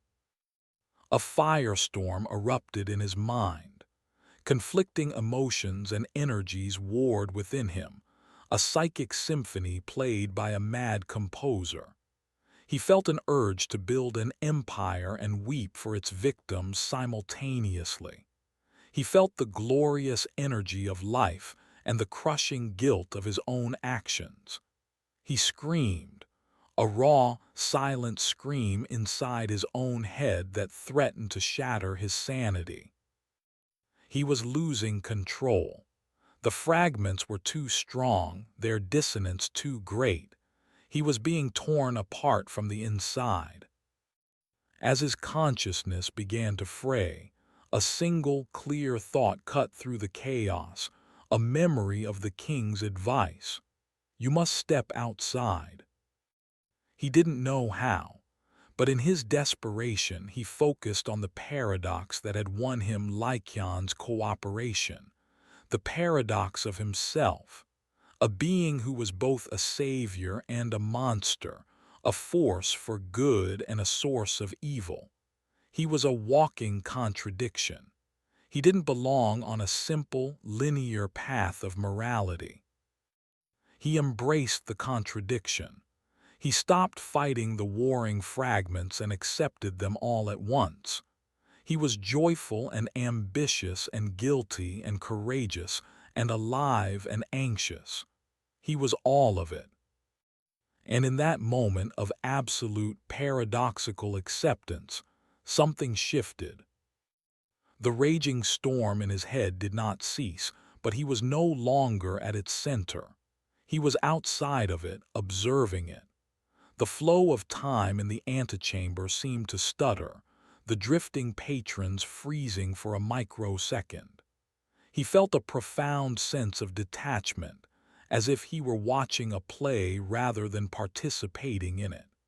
He had, for a fraction of a second, stepped outside the linear flow of his own experience. He had touched the state the king had spoken of. He let the feeling go, and the warring energies subsided, settling back into their partitioned corners of his mind, the agony receding. He was gasping, drenched in a cold sweat. The experience had lasted only a few seconds, but it had taken a tremendous toll. But he had done it. He had found a weapon. It was a weapon that would likely destroy him if he used it for too long, but it was the only thing he could imagine using against a creature that consumed time itself. He now knew his next move. He had to find the carnivore's lair. He had to face the time meter. And he had to do it before the last, most precious piece of his brother was digested into nothing. Chapter 11. The Dust of Hope. Before he could face the carnivore, Leo knew he needed the final, accessible fragment, Julian's hope, held by the Sisters of Dust. The king's description of them as collectors of endings was deeply unsettling. Hope seemed like the antithesis of their entire philosophy. Cartos's mental map led him to a gray, desolate wing of the house, a place that felt like an ancient ruin. The air was still and smelled of dry stone and forgotten things. There were no decorations, only endless gray corridors. He found the sisters in a vast, empty chamber that resembled a mausoleum. The Sisters of Dust stood at opposite ends of the room. They looked like statues of weeping women, carved from gray, crumbling stone. Their forms were indistinct, constantly shedding a fine powder of dust that eddied at their feet, only to be drawn back up to reform their perpetually decaying bodies. They were the embodiment of entropy. Between them, on a simple stone pedestal, sat a single, sealed glass jar. Inside was a faint, shimmering light like a captured firefly. It pulsed with a gentle, steady rhythm. It was Julian's hope. As Leo stepped into the chamber, the two sisters turned their blank, featureless faces toward him. Two voices spoke in unison in his mind, a dry, whispering sound, like sand scouring rock. "A visitor, you have come for the light." "It is the last of its kind," the second voice whispered. "We collected it from a soul that had given up everything else, an exceptionally pure specimen of hope. We will not part with it." Leo felt the familiar weight of a negotiation beginning. "Everything in the house has a price," he said, the words feeling tired and rehearsed. "We do not trade in the currencies of others," the first sister whispered. "We do not desire memories or futures or pain. We collect only one thing, endings." "Rarity," the second voice added. "The last of a thing, the final moment." Leo looked at the captured light. It was so small, so fragile. He thought of his brother, and a surge of the courage fragment sharpened his resolve. How could he offer an ending to beings who were themselves the personification of it? He decided on a different approach. He would not offer them something he had. He would offer them something he could create. I can offer you a truly unique ending, Leo said, his voice echoing in the vast, dead room. Something you have never collected before. The sisters tilted their heads, a slow, crumbling motion. We have collected the silence after the final word of a dead language. We have the last spark from a dying star. We have the memory of the last dodo. What could you offer that is rarer? I will offer you the end of a paradox, Leo said, drawing on the dangerous knowledge he had gained from his encounter with the king and his own internal battle. You collect linear endings. The end of a story, the end of a life, the end of a star.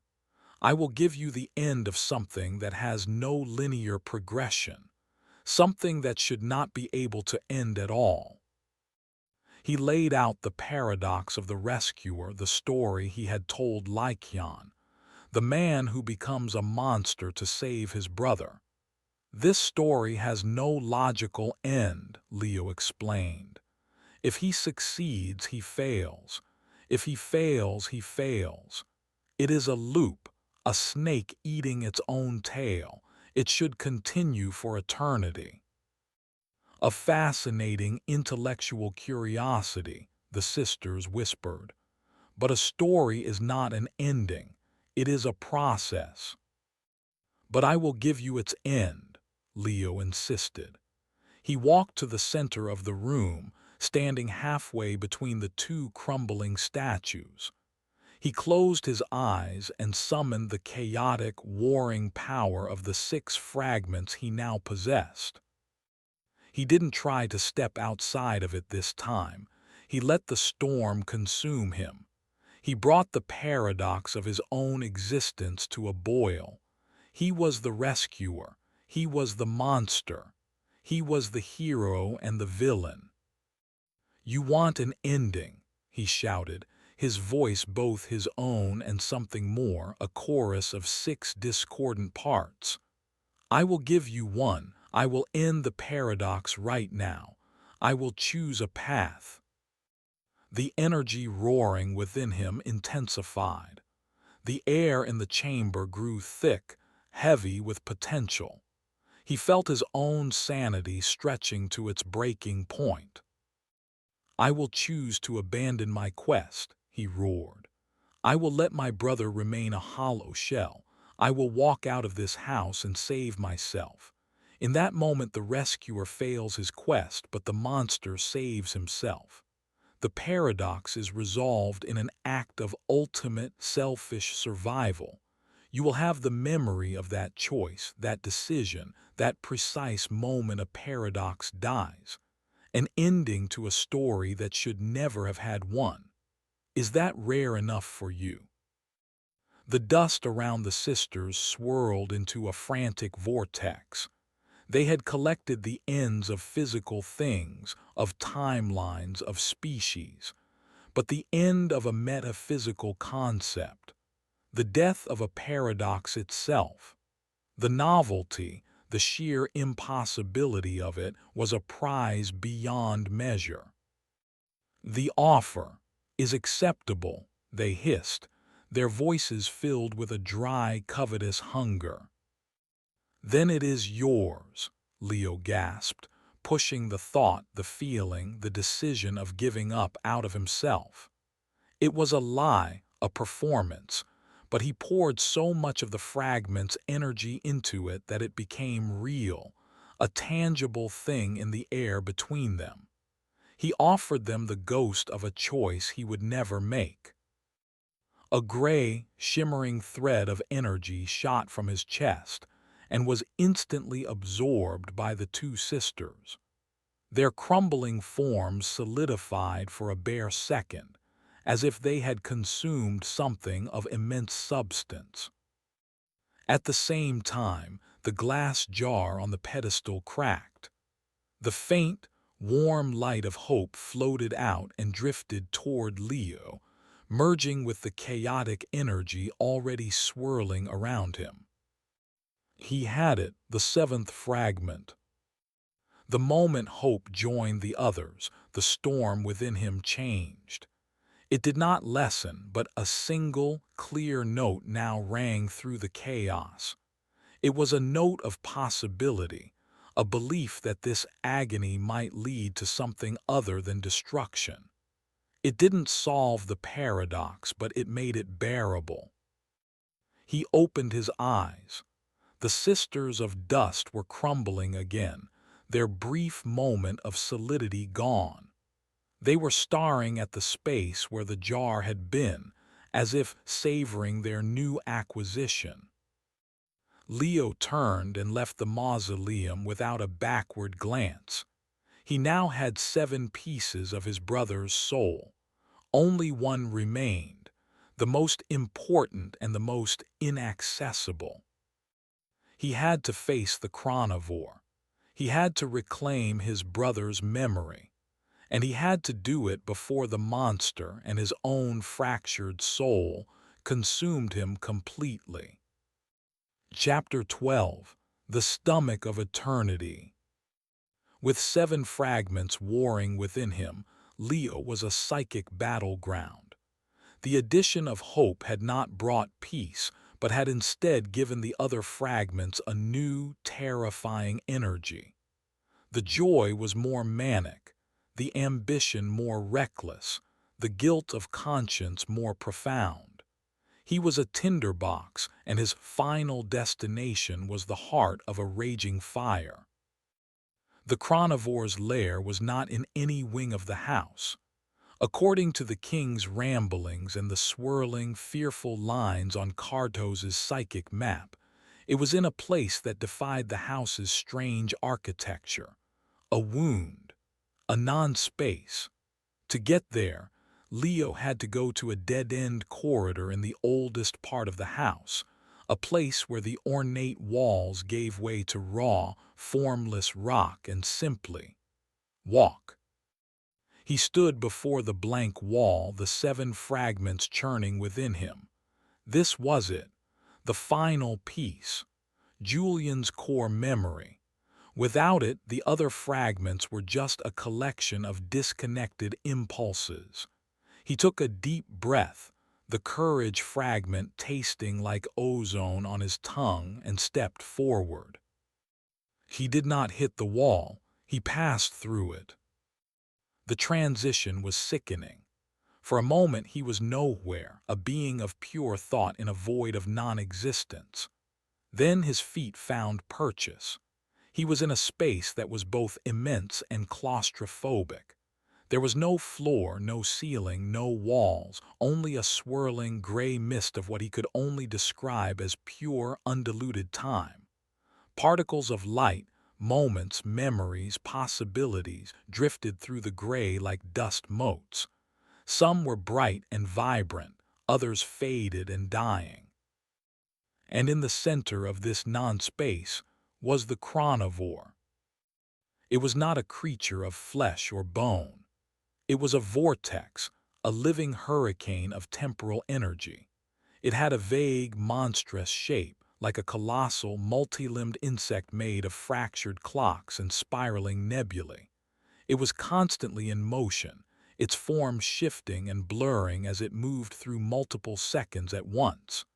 It had no mouth, but Leo could see the raw temporal energy of consumed moments being drawn into its core, a swirling maw of gravitational chaos.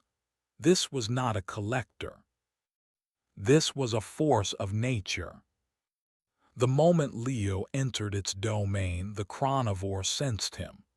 A wave of temporal distortion washed over him.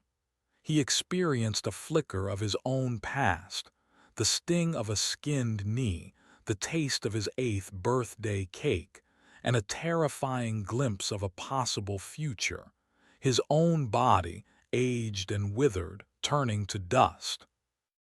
He fought it off, anchoring himself with the sheer, paradoxical weight of the 7 fragments. He was an anomaly here, a being carrying the weight of a fractured soul. He did not belong. The king's words echoed in his mind. It fears things that have no place in time. A mortal, a voice echoed not in his mind but across the very fabric of the space. It was the chronivore, its thoughts manifesting as ripples in time. You are linear. You are sequential. You are food. A tendril of pure time lashed out, aiming to age Leo 1,000 years in a single second. Leo reacted instinctively. He didn't dodge in space, but in his own timeline. He summoned the contradictory storm of the fragments and, for a terrifying, gut-wrenching moment, stepped outside. He embraced the paradox of himself, becoming a being that was both hero and monster, past and future, all at once. The tendril passed through him, finding nothing to latch onto. For a fraction of a second, Leo was not there. He was then and when. The chronivore recoiled. The vortex of its body stuttered. Paradox, it hissed, the word itself a discordant note in the temporal flow. Unnatural, unsequential, you are poison. I want the memory you consumed, Leo projected, his own voice a chorus of 7, his form flickering in and out of phase. The core memory of Julian Croft. Consumed is consumed, the chronivore spat. Digested, fuel, it is gone. There is only the energy that remains. Leo knew it was lying. The king said all things were possible. The chronivore wasn't a perfect digestive system.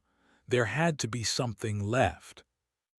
He focused, pushing the storm within him to its absolute limit. He let the conflicting energies of the fragments build, creating a bubble of pure paradoxical reality around himself. He was becoming a temporal anomaly, a cancer in the chronovore's perfectly sequential world. He advanced step by painful step into the swirling gray mist. With each step, the temporal pressure increased. He saw visions of Julian's life not from his own memory but from the fragment the chronivore held. He saw Julian's first day of school, the fear and the excitement. He saw Julian's first heartbreak, the raw teenage anguish. He saw moments he had never been privy to, the secret life of his brother. These were the appetizers. The core memory was deeper inside. The chronivore thrashed, sending out waves of temporal distortion. Leo was aged and de-aged, his body flickering between child and old man. But he held on, anchored by the impossible logic of his own fractured being. He was a stone in the river of time, and the water was breaking against him. "Leave," the chronivore roared, a blast of pure chronal energy erupting from its core. Leo met it head-on. He didn't try to block it. He absorbed it into the paradox. He let the pure, linear time smash against the contradictory knot of his soul. The impact was immense. The pain was absolute. He felt his sanity crack, fissures spreading through his consciousness. But he held. And in that moment of collision, he saw it. Deep within the chronovore's swirling vortex, a single protected sphere of light. It was a memory so powerful, so dense with emotion, that the chronivore had been unable to fully digest it. It had walled it off, savoring it, drawing out its digestion over eons. It was Julian's core memory. Leo knew what he had to do. He couldn't fight his way to it. He had to make the chronivore vomit it out. He focused every ounce of his will, every warring fragment into a single concept. He projected it into the heart of the chronivore. It wasn't a weapon. It wasn't an attack. It was a question. the most poisonous, anti-chronological question imaginable. What happens when an immovable object meets an unstoppable force? It was a child's riddle, a simple philosophical paradox, but to a being of pure, sequential cause and effect reality, it was a logical bomb. The chronivore went rigid. Its entire form, a swirling vortex of millennia, froze. The concepts of immovable and unstoppable were mutually exclusive. They could not exist in the same reality. To a being that was the embodiment of reality's flow, the question was a system-crashing virus. It began to convulse. The gray mist of its domain churned violently. The vortex began to spin in reverse. The monster was gagging on a concept it could not process. With a final, shattering roar that echoed backward and forward in time, the chronivore retched. A stream of undigested moments, of paradox-tainted energy, erupted from its core. And within that stream was the sphere of light Leo had seen. He lunged for it, his paradoxical state collapsing as he refocused on a single, linear goal. The temporal pressures vanished, and he was just a man again, falling through a gray void. He caught the sphere in his hands. It was warm, heavy, and thrummed with a deep, resonant power. It was the memory of a summer afternoon when he and Julian were children. They had built a terrible, ramshackle fort in the woods behind their house. Their father, alive and healthy, had found them. He hadn't been angry about the mess. He had sat with them inside the fort, the sunlight filtering through the leaves, and told them a story. It was a moment of perfect, unassailable safety and love. The foundational memory upon which Julian's entire personality had been built. Leo clutched it to his chest. He had all 8 pieces. The chronivore, having expelled the poison, was reforming, its rage absolute. Leo knew he had only seconds. He turned and threw himself back the way he came, praying the path was still there. He crashed through the invisible barrier, tumbling out of the wound in reality and onto the cold, stone floor of the house's corridor, the sphere of memory held tight in his hands. He lay there gasping, his body and soul screaming from the ordeal. He had done it. He had faced the time meter and won. He had all the pieces. Now he just had to survive putting them back together. Chapter 13. The Whole Hollow Man. Leo stumbled through the twisting, impossible corridors of the house, a ghost haunting a nightmare. He was no longer just a man. He was a reliquary, a living vessel for the 8 shattered pieces of his brother's soul. The chaotic storm within him was reaching a crescendo. The fragments, now all present, were calling to each other, straining to reconnect, and using his own consciousness as their battleground. He had to get out. He had to get to Julian. He found his way back to the grand antechamber. It was the only place he knew that had a door to his world. The monstrous patrons gave him a wide berth. They could sense the incandescent, unstable power radiating from him. He was a walking bomb, and the timer was ticking down.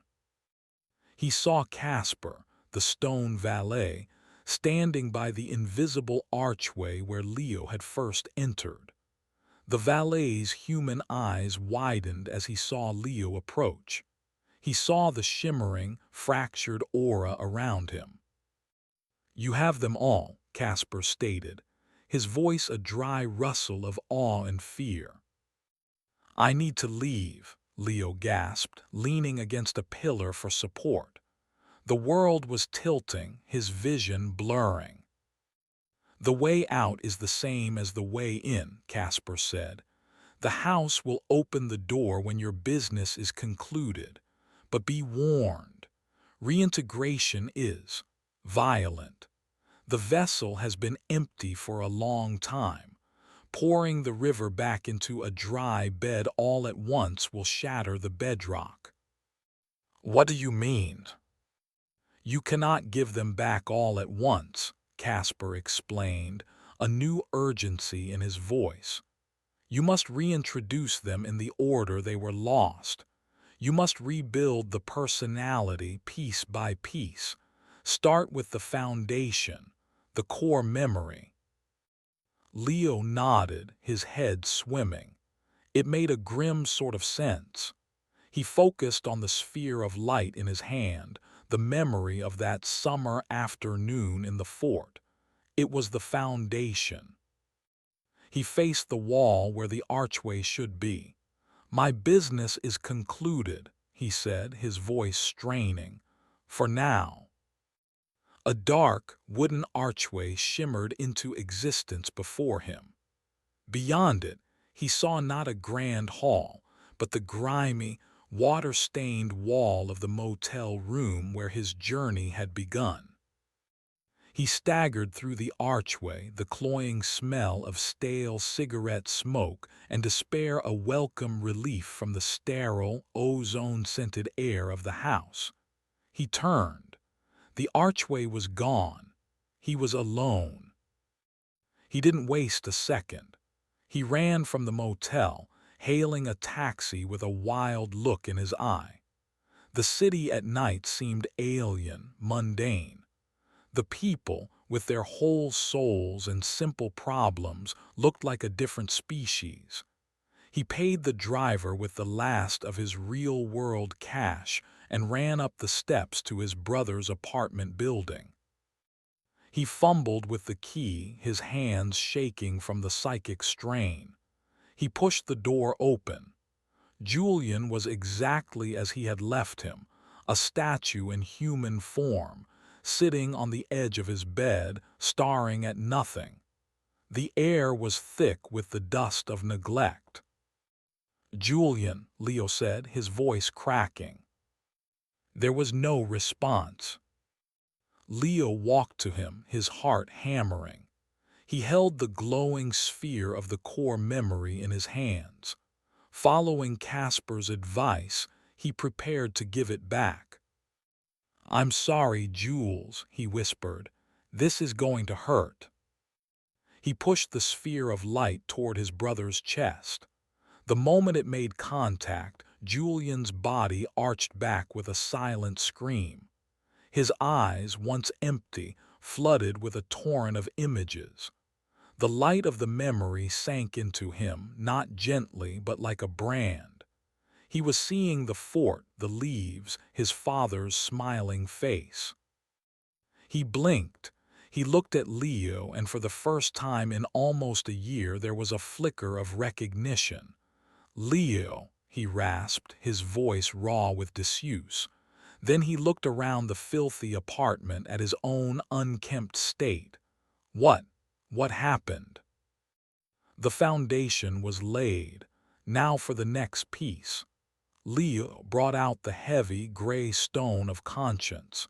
He pressed it to Julian's forehead. Another jolt. Julian cried out, a sound of genuine anguish this time. The moral weight of his past actions, of the deals he had made to get into this mess, came crashing down on him. The memory of his father was now joined by the shame of having failed him. "Oh, God," he moaned, clutching his head. "What did I do?" One by one, Leo reintroduced the fragments. He gave him vitality. Color flooded back into Julian's skin, his shallow breathing deepening into healthy life. But with it came the phantom sensation of being dissected on Faustin's table. He gave him courage. Julian sat up straight, his jaw setting with a newfound resolve. but he also flinched from invisible psychic blows, the remnants of Leo's duel with the hoplite. He gave him ambition, a fire lit in Julian's eyes, a desire to fix this, to rebuild his life. But it was a cold, predatory fire, tainted by the weaver's cruel artistry. He gave him inner monologue. The chaos of 1,000 voices filled his head for a second before settling into his own familiar stream of thought, but it was now laced with a permanent echo of the choir's psychic static.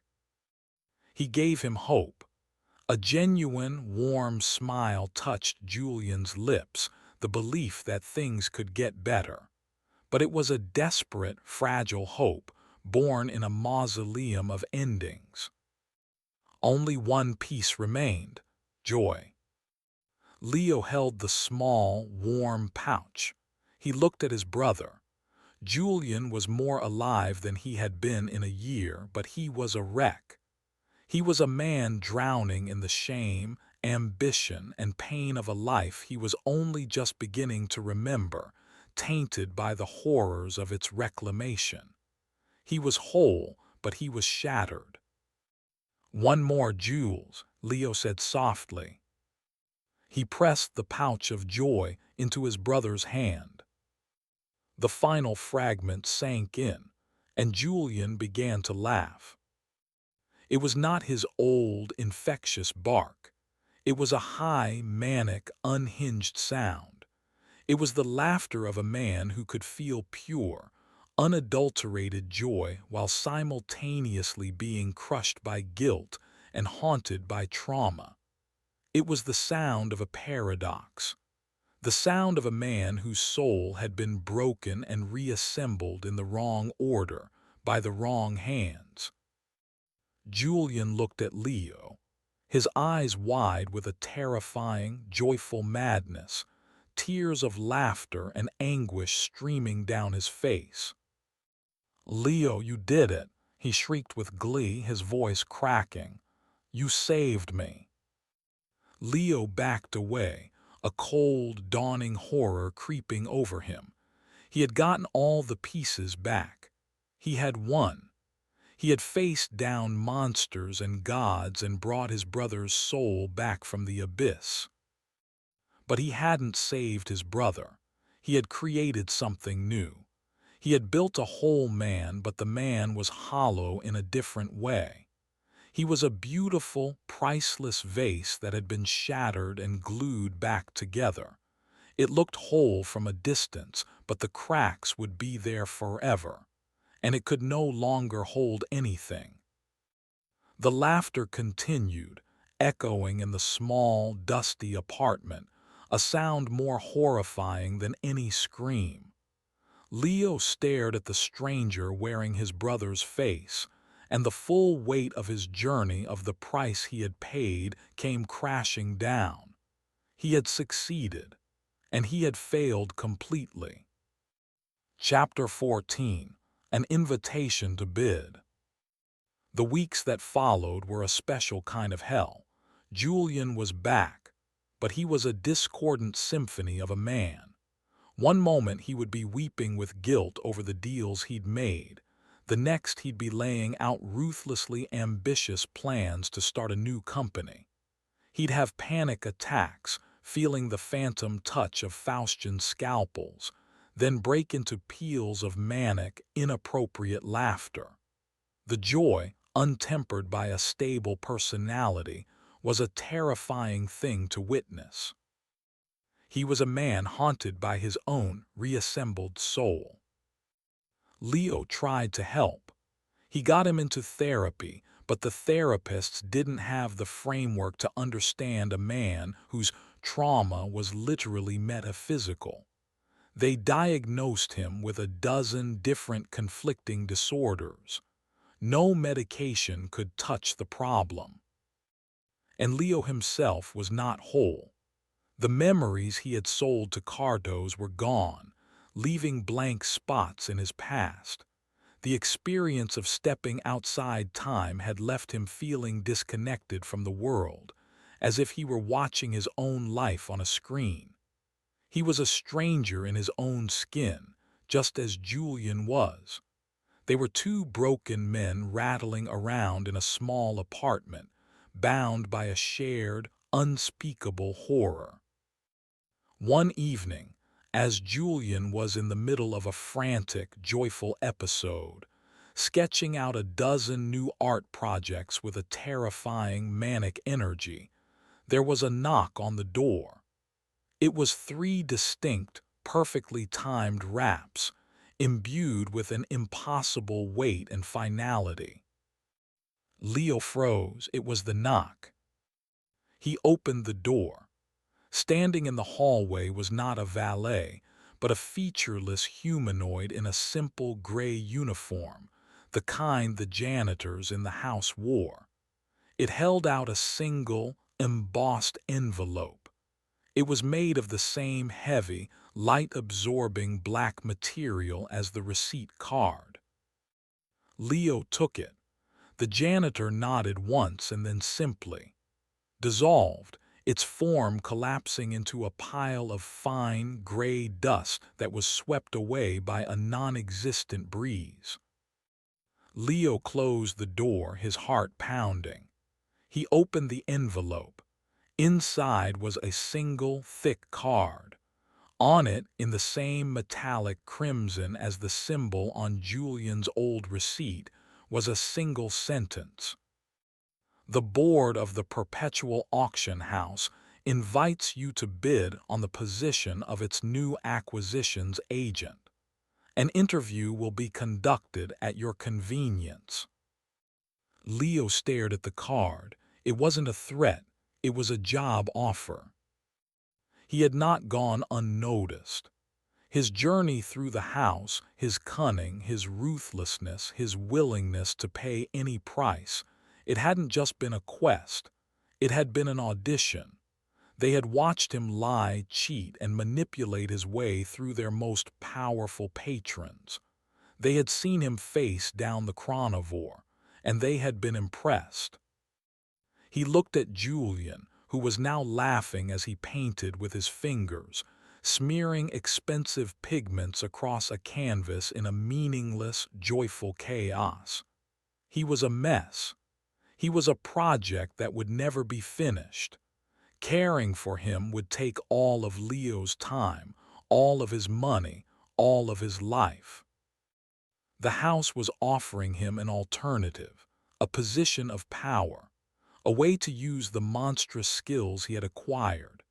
As an acquisitions agent, he wouldn't be a seller anymore. He would be a buyer, a hunter, a player in the great game with the resources of the house itself behind him. He could acquire wealth beyond imagining. He could acquire forgotten knowledge. He could, perhaps, acquire things that could genuinely help Julian, a soothing balm for a fractured soul, or a decade of serene peace. He could go back there, not as a victim, but as a predator. The temptation was immense. It was a poisonously sweet melody, promising a solution to his impossible situation. He looked at the card, at the elegant crimson script. He looked at his broken brother, a man he had both saved and destroyed. He thought of the pieces of himself he had lost along the way. The king in tatters had said the only winning move was not to play. But Leo had played.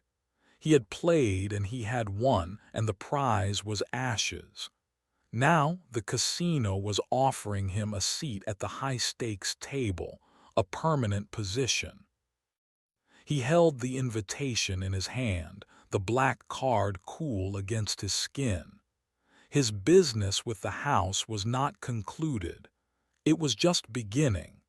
He had a choice to make: to remain here in the quiet desperation of this broken life, or to return to the nightmare and become a part of it forever. He looked at Julian's joyful, mad eyes, and he knew there was no real choice at all. He had to go back.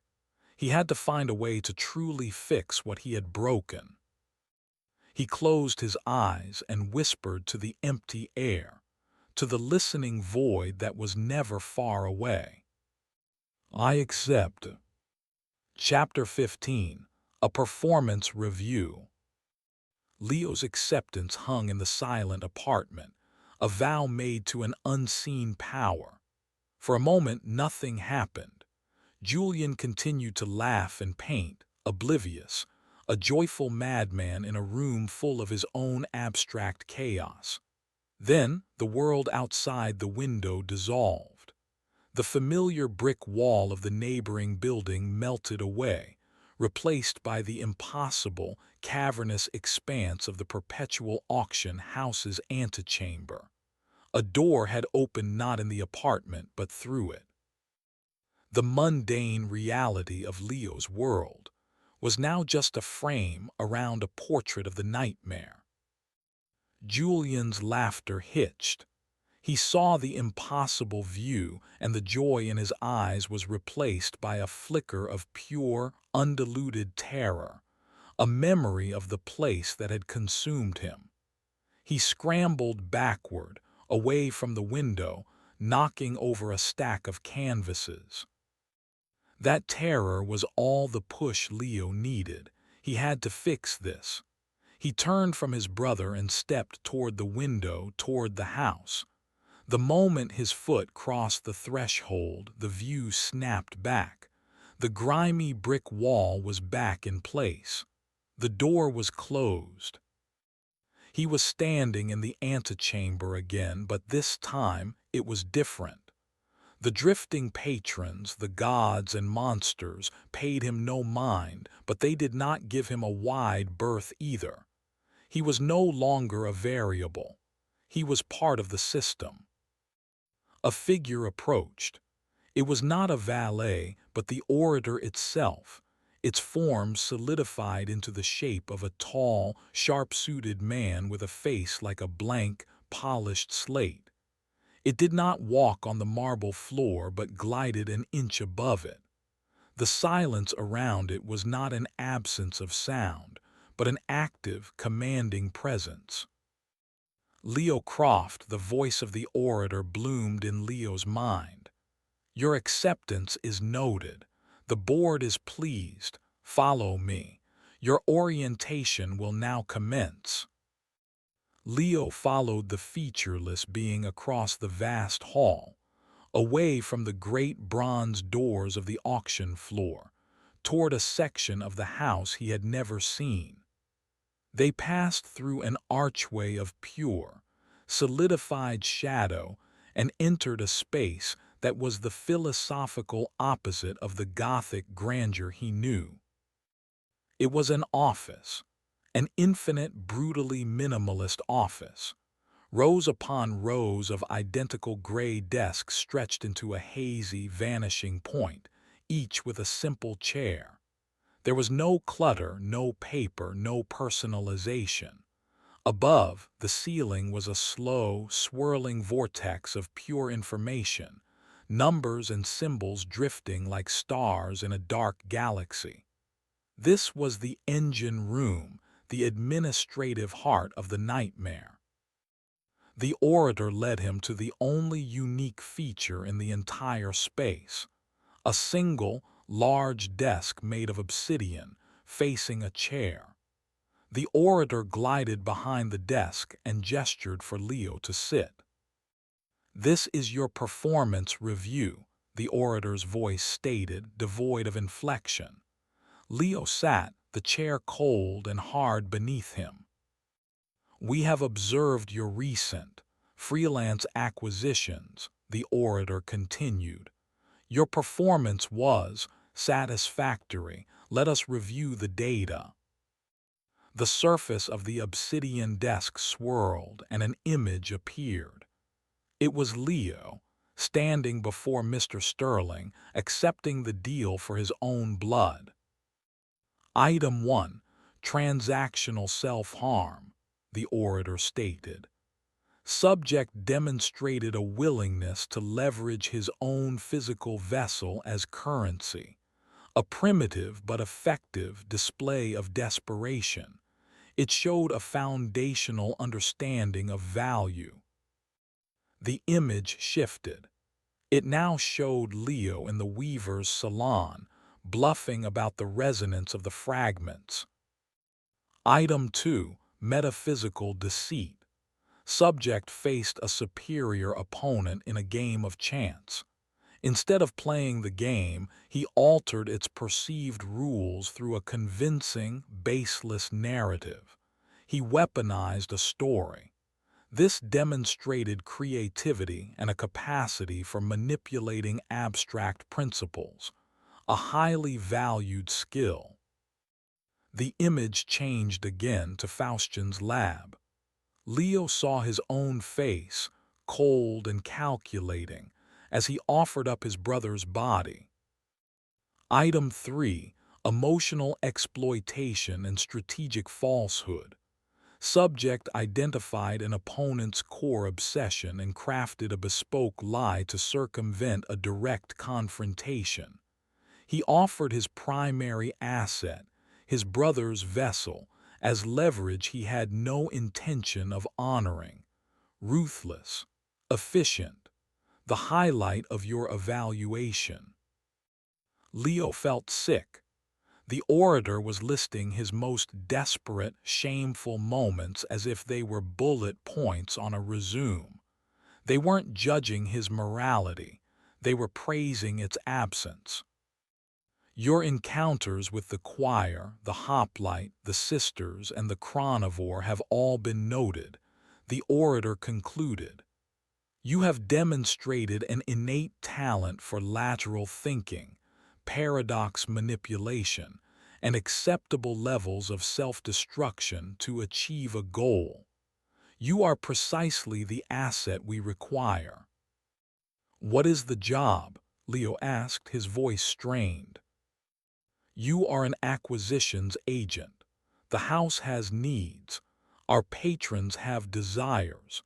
Many items of value exist outside our immediate sphere of influence, in dimensions and realities less commercially inclined than our own.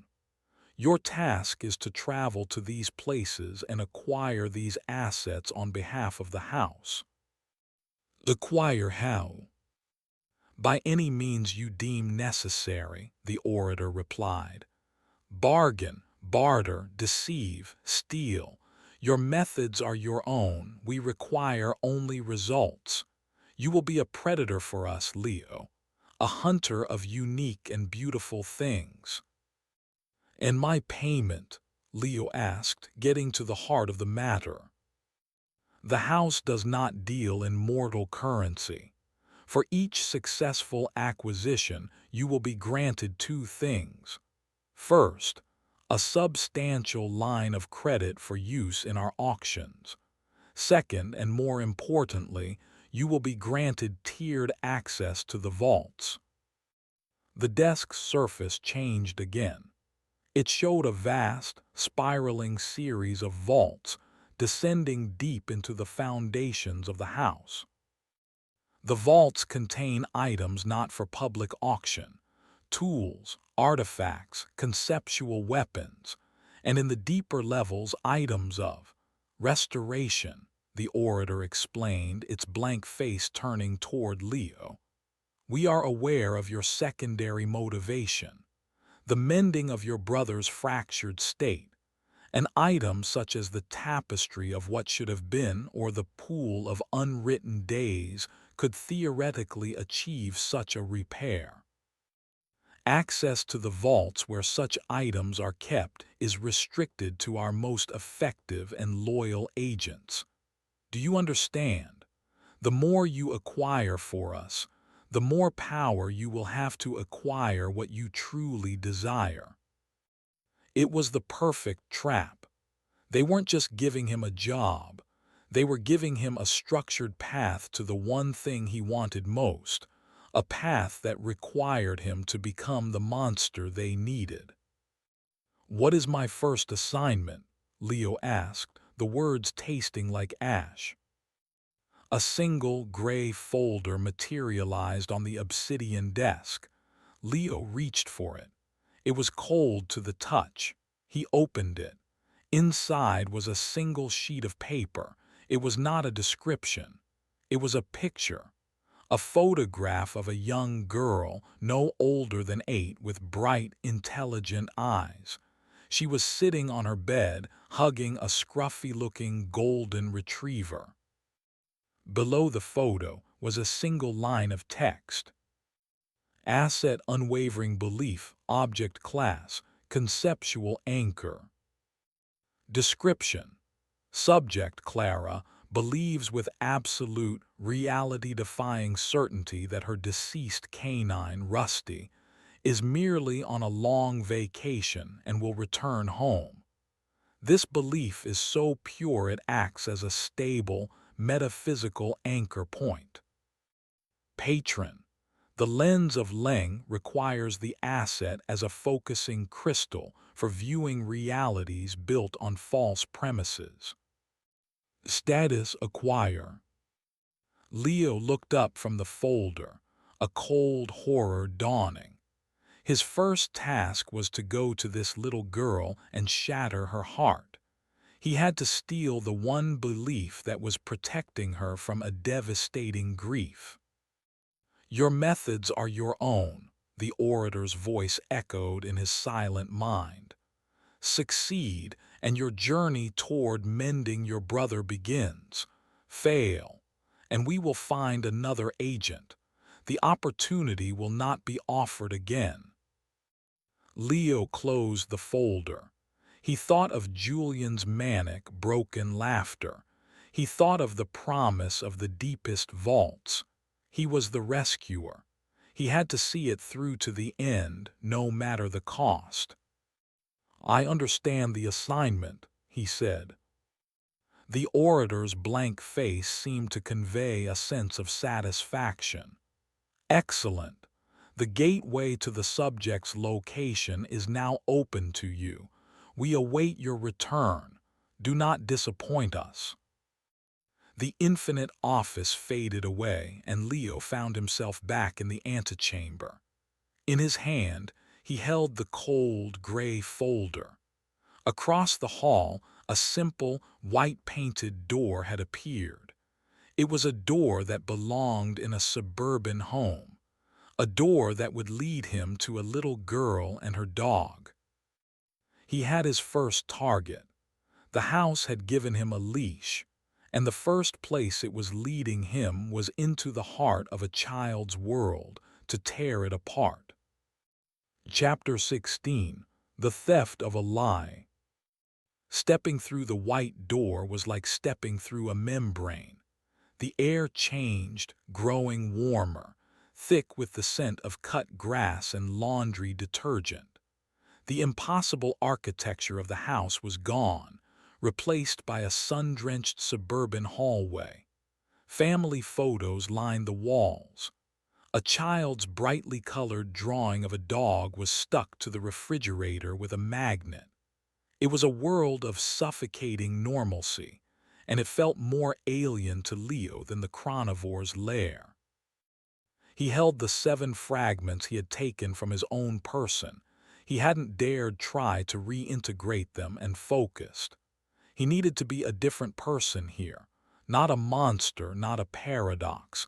He needed to be trustworthy. He used the memory of Julian's joy not as a manic force, but as a tool.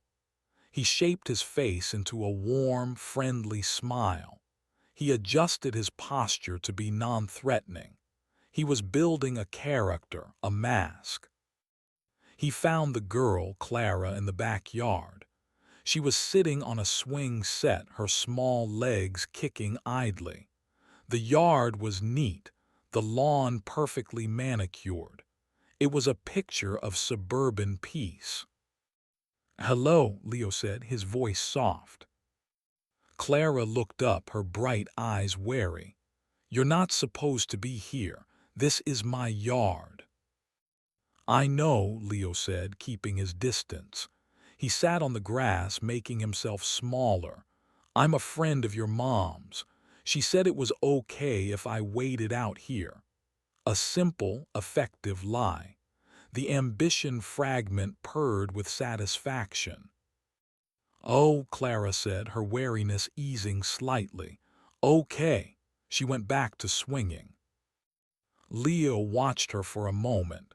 He had to get to the asset, to the belief. The file had said the dog, Rusty, was deceased. He needed to breach the topic. I saw the drawing of your dog on the fridge, he said. He looks like a lot of fun. Clara's face lit up instantly. That's Rusty. He's the best dog in the whole world. He's on a big trip right now. A dog vacation, but he's coming home soon, he promised. There it was, the belief. It was so pure, so strong, Leo could almost feel it, a warm, steady glow in the center of the peaceful scene. It was an anchor, just as the file said, holding this child's world together. His job was to pull it up. He promised, Leo asked gently. Yep, she said with unshakable certainty. The night before he left, I told him he had to come back, and he licked my face. That's a dog promise. It's the strongest kind. Leo felt a pang. It was not his own conscience. His own was a muted, complicated thing now. It was the fragment of Julian's conscience, the cold gray stone, and it screamed at him that this was wrong on a fundamental level. He pushed the feeling down. He had a job to do.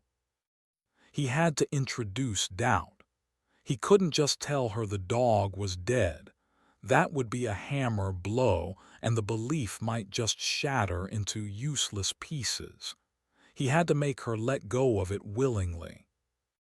My dog went on a trip once, Leo began, weaving a new lie. The fragment of ambition was good at this, at constructing narratives for a purpose. Her name was Bess. She was gone for a really, really long time. I missed her every day. Clara stopped swinging, listening intently. Did she come back? She did, Leo said. But when she came back, she was very old and very tired. The trip had been too long for her. She couldn't run or play anymore. All she could do was sleep. It made me sad to see her like that.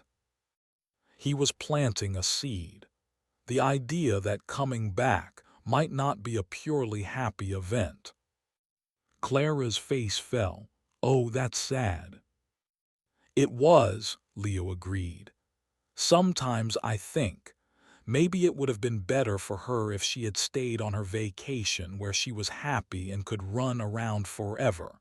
You know, sometimes wanting them to come back is a little bit selfish because we miss them, but maybe they're happier where they are.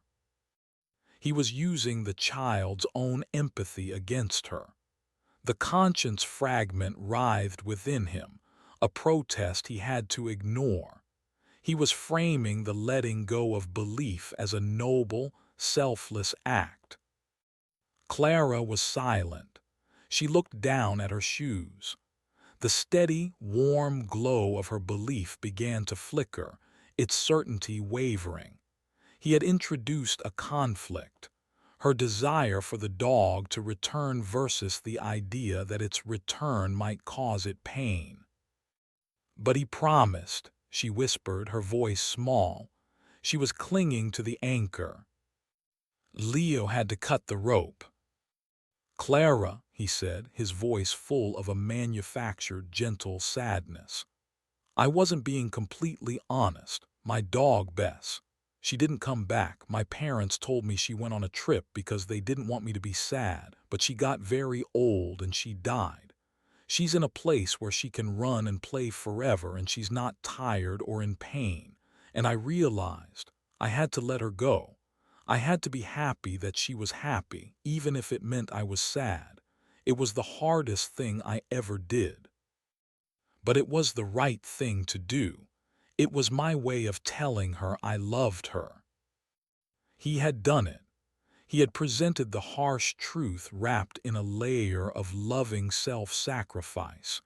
He had made giving up the lie an act of ultimate love. Tears welled in Clara's eyes. She understood. The connection between Rusty's vacation and Bess's vacation was unmistakable. The finality of it crashed down on her. "So, Rusty's not coming back?" she asked, her voice choked with a sob. "No," Leo said softly. "He's happy where he is, and he'll always love you. You can love him by being happy that he's not tired or hurting."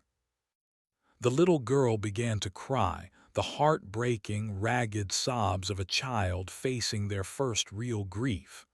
And as she cried, the warm, steady glow of her belief detached from her.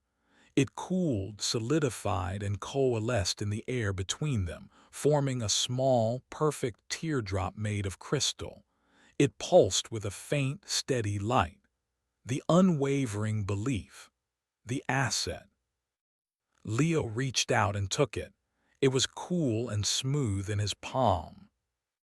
He had what he came for. He stood up, the mask of the friendly stranger falling away. He looked at the weeping child, his face a blank canvas. He had succeeded. He had performed his duty as an agent of the house. He turned and walked back toward the house, leaving Clara alone on the swing set with her new, terrible truth. The conscience fragment in his soul was no longer a quiet protest. It was a physical, agonizing pain, a white-hot spike of guilt. He walked through the house and out the front door, which opened not onto a suburban street but back into the antechamber of the house. He held the crystal teardrop in his hand. It was beautiful. It was valuable. And it was the most evil thing he had ever touched. He had become a thief of hope, a vandal of a child's heart, and this was only the beginning. Chapter 17. The Ticker and the Vault. Leo stood in the antechamber, the crystal teardrop pulsing softly in his hand. The weight of his actions in that quiet backyard pressed down on him, a tangible, suffocating cloak. The fragment of Julian's conscience was screaming, a silent, ceaseless siren in his soul. He pushed it down, compartmentalizing the guilt. It was fuel. It was a reminder of why he was doing this. The orator appeared before him, its featureless face a mask of cosmic indifference. The asset is acquired. It is of exceptional quality. Your performance is noted. Leo held out the crystal teardrop. The orator did not take it. Instead, the teardrop dissolved in Leo's hand, turning into shimmering motes of light that flowed away into the ether of the house, presumably to be delivered to the lens of Leng. "Your payment has been rendered," the orator's voice filled his mind. Leo felt a surge of energy, a number in his head, his credit balance increasing tenfold. It was followed by a second, more subtle sensation. It was the feeling of a lock turning, of a barrier being removed. You have been granted access to the vaults of the first tier. You have also earned entry to the ticker room. It is advisable to acquaint yourself with your new station. With that, the orator glided away, disappearing into the impossible architecture. Leo was left with a new, hollow feeling. He had the credit, the access. It was what he wanted. So why did it feel like a loss? He followed the mental map that now included this new location, the ticker room. It was a place he instinctively knew was for agents only. The entrance was a simple, unmarked iron door off a secondary hall. He pushed it open and stepped into a scene of controlled, competitive chaos. The ticker room was a stock exchange for souls and sins. A massive wraparound wall was covered in constantly shifting numbers and symbols, glowing in red and green. Leo recognized some of them: hope, fragile; despair, vintage; childhood fears. It was a real-time tracker of the value of every conceivable human and inhuman experience. The room was filled with beings he now recognized as other acquisitions agents. They were a motley, dangerous-looking collection.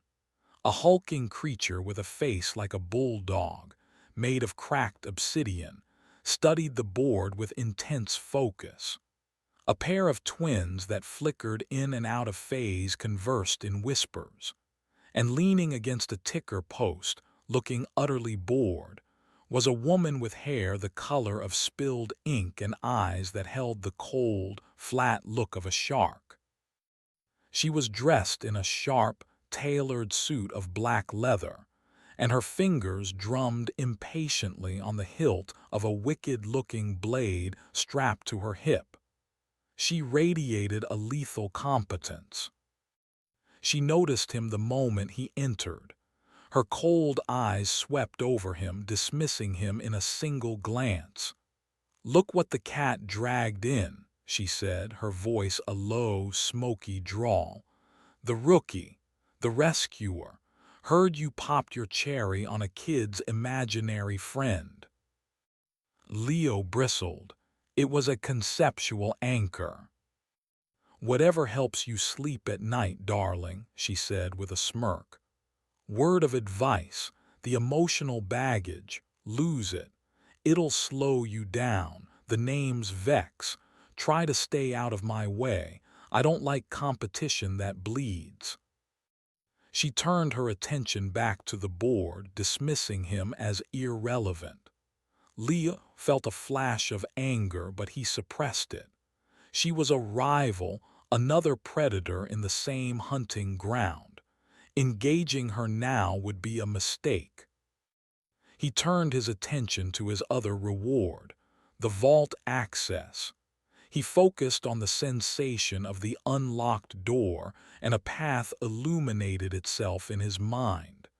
It led down, deep into the foundations of the house. He followed it, leaving the ticker room behind. He came to a circular chamber with a series of heavy, bronze doors, each marked with a different numeral. The door marked I glowed faintly, inviting him. He pushed it open and stepped into the first-tier vault. It was not a treasure room. It was a workshop. The vault was filled with tools, conceptual devices stored on shelves and in glass cases. He saw a set of spectacles that allowed the wearer to see the emotional weaknesses in others. He saw a compass whose needle pointed not north, but toward the nearest lie. He saw a set of keys that could unlock not doors, but memories. These were the tools of his new trade. They were instruments for manipulation, for theft, for the dissection of souls. He was horrified and fascinated. He walked through the aisles, scanning the shelves. He wasn't looking for a weapon for the house. He was looking for something for Julian. He found a small, unassuming object on a dusty shelf, a silver music box. The label read, "Lullaby of Inner Quiet. Temporarily dampens extreme emotional states. Duration, 1 hour. Single use." It wasn't a cure. It wasn't the tapestry of what should have been. But it was something. It was a tool that could give his brother an hour of peace from the screaming chaos in his head. He took the music box. It was his. He had earned it. He made his way back up from the vault, the small, silver box heavy in his pocket. He had a choice. He could stay here in the house. He could go to the ticker room, study the flow of value, plan his next acquisition, and climb the ladder. He could become Vex, cold and efficient. Or he could go back, just for a little while, to the apartment. He could see his brother. He could use the music box and give Julian a single hour of quiet. The decision was easy. The guilt from his encounter with Clara was a raw, open wound. He needed to do something that felt like helping, not hurting. He found the door back to his world and stepped through. He found Julian in the living room. The manic energy had passed. Now he was in a deep, depressive state brought on by the conscience fragment. He sat on the floor, surrounded by his chaotic, half-finished art, weeping silently. "It's all my fault," Julian whispered, rocking back and forth. "I'm broken. It's all my fault." Leo's heart ached. He knelt in front of his brother and held out the silver music box. "I brought you something," he said softly. He opened the lid. A simple, gentle melody played on invisible bells filled the room. It was a clean, soothing sound without emotion, without memory. It was a melody of pure, quiet stillness. As the music played, Julian's sobs subsided. The frantic, pained energy around him calmed. His body relaxed. He looked up at Leo, his eyes clear for the first time in days. The warring fragments within him had been muted, put to sleep by the lullaby. "Leo," he said, his voice quiet, normal. "It's quiet. The noise is gone." "It's just for an hour," Leo said. Julian nodded, a look of immense, profound gratitude on his face. He leaned his head against Leo's shoulder, and for the first time in a very long time he seemed to be at peace.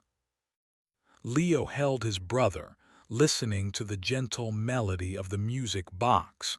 This single hour of peace, this was the reward. This was why he was doing it. This single, quiet moment was worth the heart of a weeping child. It had to be. As the lullaby played on, a soft chime sounded in Leo's mind. It was a notification from the house. A new gray folder had been placed on the obsidian desk in the infinite office. His next assignment was waiting. He closed his eyes, holding his peaceful brother, the silver music box playing its temporary cure. He was a monster. He was a savior, and his work was far from over. Chapter 18. The Color of Regret. The hour of peace granted by the music box was both a blessing and a curse. It showed Leo what was possible, a glimpse of the quiet, whole brother he had lost. But it was fleeting. When the melody faded, the storm in Julian's soul returned, sometimes worse than before, as if resentful of the brief silence. Leo became a desperate physician, returning to the house between assignments, earning just enough credit to access the first-tier vaults and acquire another temporary cure, a smoke that induced dreamless sleep, a tonic that erased the last hour of memory. He was applying bandages to a gaping wound, and he knew it. His second assignment from the house was, if possible, more insidious than the first. The folder showed a picture of a haggard, middle-aged man sitting alone in a darkened room, a glass of whiskey in his hand. Asset: the color of true regret. Object class: emotional spectrum. Description: subject: a disgraced architect named Marcus, lost his family and career due to a single catastrophic mistake. His regret is so profound it has manifested as a unique color, visible only to him, that taints his perception of the world. Patron. The glutton of hues requires the asset for his collection of abstract tastes and sensations. He wishes to savor the flavor of a ruined life. Status extract. Leo found Marcus in a desolate, minimalist apartment that smelled of dust and alcohol. The architect sat in near darkness, staring at a blank wall. Leo, masked in a persona of a sympathetic grief counselor, sat with him. "She told me not to cut corners on the support structure," Marcus murmured, his voice a dead monotone. He had been talking for an hour, telling the story to the kind stranger in his living room. "My wife. She was a structural engineer. She said the ground was unstable, but I was arrogant. I was over budget. I signed off on it." He took a long swallow of whiskey. "The whole East Wing collapsed. 27 people died. My firm was ruined. My partners sued me for everything. My wife. She didn't sue, she just left, took our son. I haven't seen them in a decade." "You regret it," Leo said softly, a prompt to get to the asset. Marcus let out a bitter, hollow laugh. "Regret? Kid, regret is a pale, pink thing, what I have. It's a color I see everywhere." He gestured around the room. "It's the color of this whiskey, it's the color of the sky outside, it's the color of my own skin. A greasy, grayish purple, the color of a bruise on the soul. It taints everything. Nothing is beautiful anymore, nothing is clean." Leo could see it, not with his own eyes but through the psychic sense he had developed in the house. It was a faint, nauseating overlay on reality, a film of pure, distilled self-loathing. It was the asset. The house didn't want the feeling of regret, it wanted the perception of it. To extract it, Leo couldn't just offer sympathy. He had to offer absolution. A false absolution, but one convincing enough to make Marcus let go of his burden. "It wasn't your fault, Marcus," Leo said, his voice imbued with a sincere, hypnotic calm. This was a new skill he had practiced, using the fragment of inner monologue to project a sense of trustworthiness. Marcus stared at him. "What did you say?" "I've reviewed the geological surveys from the collapse site," Leo lied, building the narrative. "A private investigation. There was a sinkhole, Marcus. A deep, dormant sinkhole that no one could have detected. The ground gave way. It would have happened no matter what kind of support structure you built. The tragedy was unavoidable." He presented Marcus with a forged engineering report he had created using a minor artifact from the vaults, a pen that could create plausible documents from any era. The report was filled with technical jargon and seismic data, a masterpiece of deceit. Marcus took the papers with a trembling hand.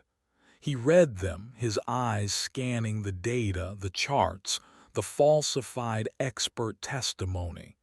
He was an architect. He understood the language, and the language told him he was innocent. "A sinkhole," he whispered, his voice cracking. "You've been carrying this burden for 10 years, Leo said, pressing his advantage. "But it was never yours to carry. You were a victim just like everyone else. It's time to forgive yourself, Marcus. It's time to see the world in color again." Marcus stared at the papers, tears welling in his eyes.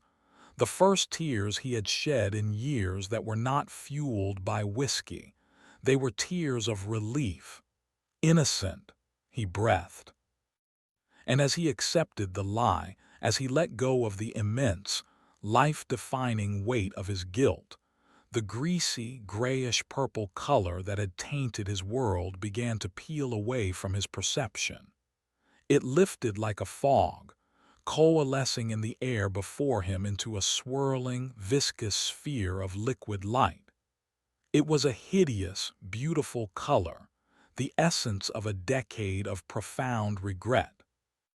Leo plucked it from the air. He had the asset. He left Marcus weeping with relief in his now brightly lit apartment, a free man in a prison of lies. Leo knew the truth would eventually surface, that the forged report would not stand up to real scrutiny. But by then, Leo would be long gone. He had given the man a temporary peace, a lie to soothe a wound that would never truly heal. It was a cruelty disguised as a kindness. He returned to the house. The asset was accepted, his credit increased, his access deepened. He was now allowed into the second-tier vaults. There he found more powerful tools. Not just a music box, but a mirror that could show a person a future where they were happy, giving them a fleeting sense of peace. He found a wine that could induce a full day of blissful apathy. He was becoming an expert pharmacist for his brother's broken soul, dispensing temporary, addictive cures that did nothing to solve the underlying problem. He was climbing the ladder. He was getting closer to the real cures, the tapestry of what should have been. And with each step up, he sank deeper into his own damnation. He was no longer just the rescuer. He was the agent. The two were becoming indistinguishable. Chapter 19. A Rival's Debt. Leo's third assignment was different. The folder contained no picture, only a name and a location within the house itself. Asset: the blade of inevitable wounds, object class, conceptual weapon. Description: a dagger that does not cut flesh, but fate. A wound from this blade ensures the victim's eventual, unavoidable failure in their most important endeavor. Proprietor: Vex Acquisitions Agent. Status: reacquire. Leo stared at the file. Vex, the sharp, contemptuous agent from the ticker room. The house was ordering him to repo an asset from one of its own. This wasn't an extraction. This was an internal affair. A test. He found her in the exchange, the black market where he had first learned the truth of his brother's fate. She was leaning against a stall that sold bottled paradoxes, sharpening the very blade from the file on a whetstone that sparked with dark energy. "Well, well," Vex said without looking up, her smoky voice dripping with disdain. "The errand boy, come to do the board's dirty work." "The blade is house property, Vex," Leo said, his hand resting on a new tool from the vaults, a small, lead-lined box designed to contain conceptual energy. "They want it back. You defaulted on your payment." Vex finally looked up, her shark-like eyes cold and amused. "Payment? Darling, I don't make payments. I take what I want. The blade was useful for a recent acquisition. I decided to keep it as a bonus. The board knows the rules. Possession is everything in this place. The rules also state that agents who defy a direct order are reclassified as liabilities," Leo countered, his voice steady. The courage fragment gave him an edge he didn't naturally possess. Vex laughed, a short, sharp bark. Are you going to reclassify me, rescuer? You who bled for a monster's entertainment. You think you can take this from me? She stood up, the blade held loosely in her hand. It shimmered, not with light, but with the absence of it. Leo knew a direct fight was suicide. Vex was a predator of a different caliber. She was a veteran of this life, long past the point of being troubled by a conscience. He had to use her own nature against her arrogance, her pride. I don't have to take it from you, Leo said calmly. I came to make you a deal. Vex raised an eyebrow. I'm listening. You're a collector, Vex, a professional. You value rare, powerful items, Leo began, laying the groundwork for his trap. I have something you want, something you need. And what would that be? Leo reached into his pocket and pulled out a simple, tarnished silver compass. It was the one he had seen in the vault, the one whose needle pointed toward lies. This is the compass of veracity, he said. Its needle points to any spoken falsehood within 100 paces. Imagine it, Vex, in your negotiations, in your dealings. You would never be deceived again. You would be untouchable. Vex's eyes narrowed. The allure of such a tool was undeniable. It was a perfect instrument for a creature like her. A powerful tool, she admitted. But is it worth the blade of inevitable wounds? No, Leo said, it's not, which is why I'm not offering a trade.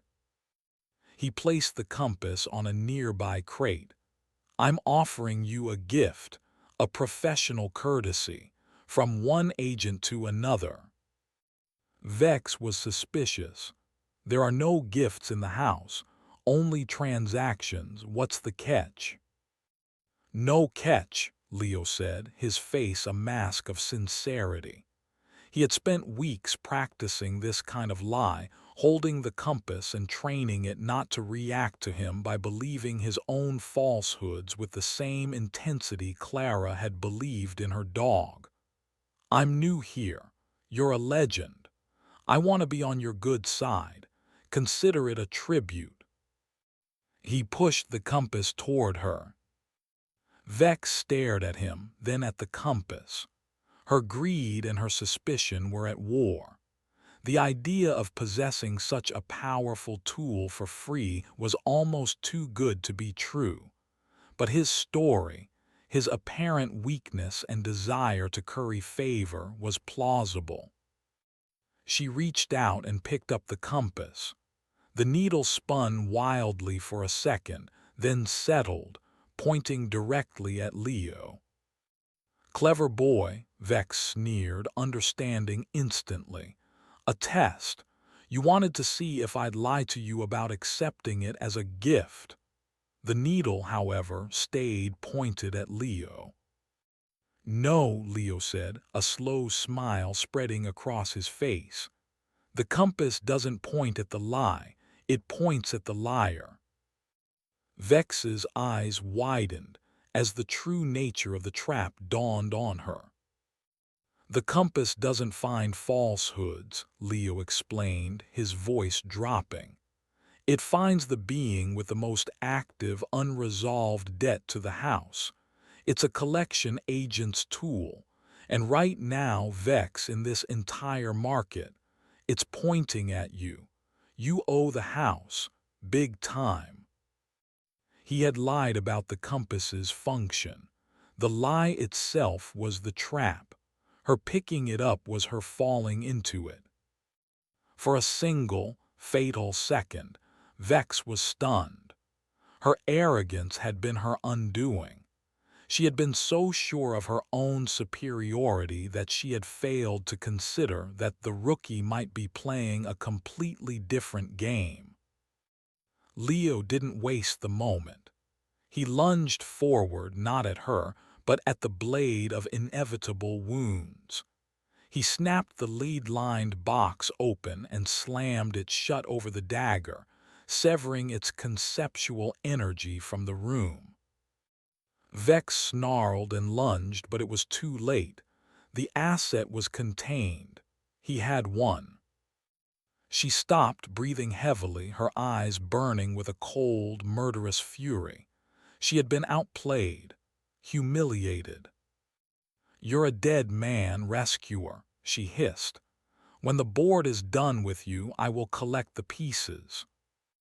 "Maybe," Leo said, backing away with the box. "But today the debt is paid." He returned to the administrative wing and presented the contained blade. The orator's blank face seemed to radiate approval. His line of credit skyrocketed, and a new, final tier of the vaults was open to him. Tier 3. He walked down into the deepest part of the house, his heart pounding. This was it.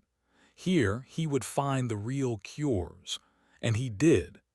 He found the tapestry of what should have been, a shimmering cloth that could rewrite a person's history. He found the pool of unwritten days, a basin of liquid potential that could give a person a fresh start. He had the tools to fix Julian, truly, finally fix him. He reached for the tapestry, his hand trembling. He could erase the deals. He could erase the pain. He could give his brother back his life. But as his fingers brushed against the shimmering cloth, a terrible, cold realization washed over him. If he rewrote Julian's past, he would also rewrite his own. The journey, the pain, the things he had learned, they would be gone. The man who had faced down monsters, the cunning agent who had earned his way to this very room, would cease to exist. He would be just Leo again, a simple man with a whole brother. And the house would not allow that. The house had invested in him. He was their asset now. He looked at the cure in his hand and he understood the final, cruel joke. He had earned the power to save his brother, but the price of using it was his own erasure. The house would not let its best agent simply retire. He was trapped. He could have a whole brother or he could have himself. He could not have both. The paradox of the rescuer had become his permanent reality. Chapter 20. The Proprietor. Leo stood in the third-tier vault, the cure for his brother in his hand, the weight of his impossible choice crushing him.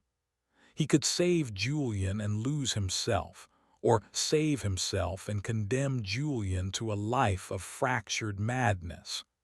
It was the ultimate, final transaction, and he was on both sides of the ledger. He stayed there for what felt like an eternity, caught in the grip of his paradox. But in the end, the choice was the one he had been making all along. He was the rescuer. His own soul had been the currency from the very beginning. He took the tapestry of what should have been. He didn't return to the apartment.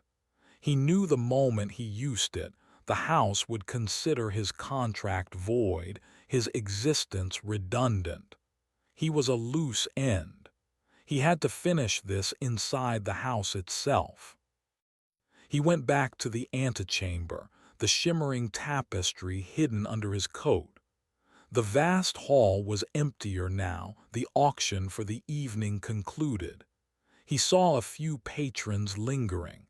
He saw Vex, watching him from the shadows, her eyes promising a painful end. He ignored them all. He walked to the center of the hall, to the very spot where he had first seen the impossible architecture. He took out the tapestry. It shimmered with the light of 1,000 might-have-beens. He didn't know how to use it, but as he held it, the threads seemed to respond to his will. He focused on a single, pivotal moment. Julian, desperate and in debt, finding the first invitation to the house. He would unwrite that moment. He would create a timeline where Julian found a different solution, a mundane one, a timeline where the house never touched their lives. As he began to pour his intent into the fabric, a calm, familiar voice echoed in his mind. That is a powerful artifact, Leo. Its misuse has unforeseen consequences. The orator glided toward him, its blank face impassive. But behind it the other patrons began to gather. Mr. Sterling, Madame Cathar, the Sisters of Dust, Dr. Faustian, even Vex. They were not approaching as enemies but as an audience, a board of directors. "I earned this," Leo said, his voice tight, clutching the tapestry. "I paid the price." "Indeed you did," the orator replied. "You have been the most promising candidate we have seen in centuries. You have exceeded all expectations." "Candidate for what?" The orator's featureless face tilted. "The house requires a proprietor, a master. The position has been vacant for some time. We have been searching for a suitable replacement.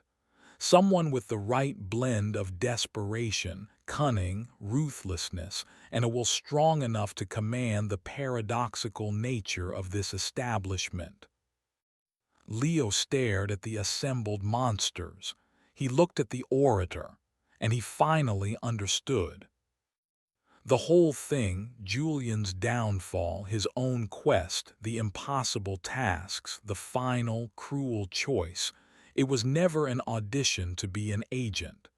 It was a recruitment drive for a new god. The Perpetual Auction House was not a place. It was a position, an office, and he had been groomed to fill it. "You wanted a new master?" Leo asked, a bitter, hysterical laugh bubbling in his chest. "You wanted me."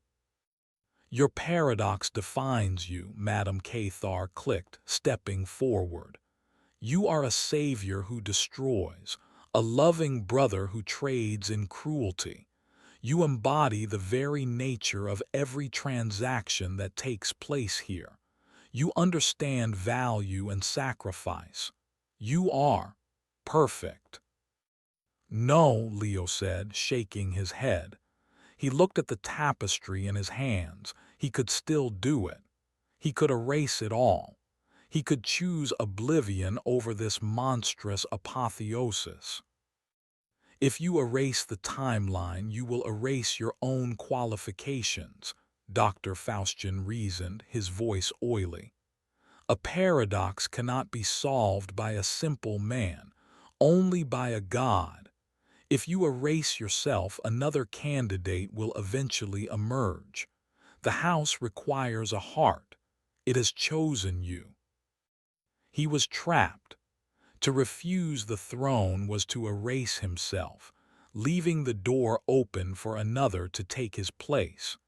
To accept the throne was to become the monster at the center of the entire, horrifying system. He looked at the faces of the patrons, the board. They were not offering him a choice. They were informing him of his promotion. His brother's broken, laughing face flashed in his mind. He thought of Clara, weeping in her backyard. He thought of Marcus, freed by a lie.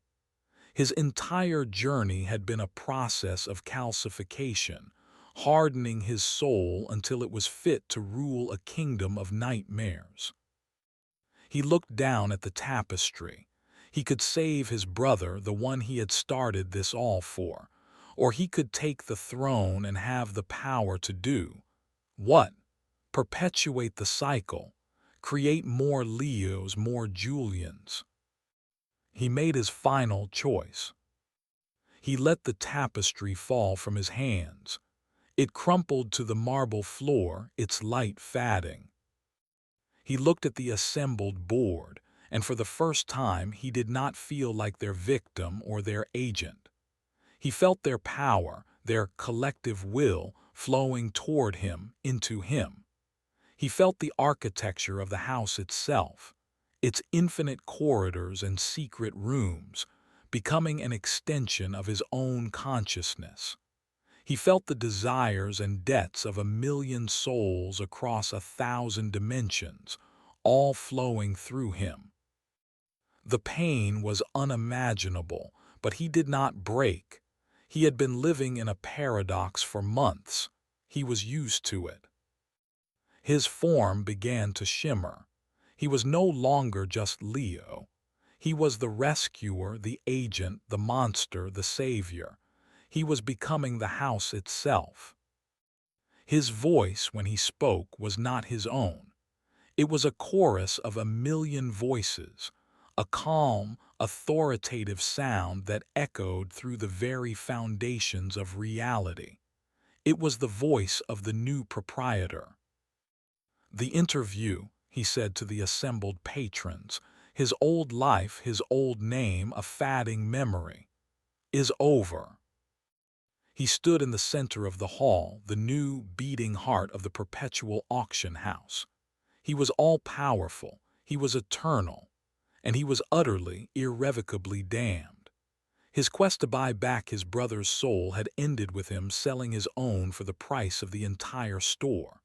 And somewhere in a small, dusty apartment, a broken man would be cared for by a trust funded by a nameless, cosmic entity, never knowing the final, terrible price his brother had paid. The auction would continue. And it would now have a new, very knowledgeable auctioneer. The end.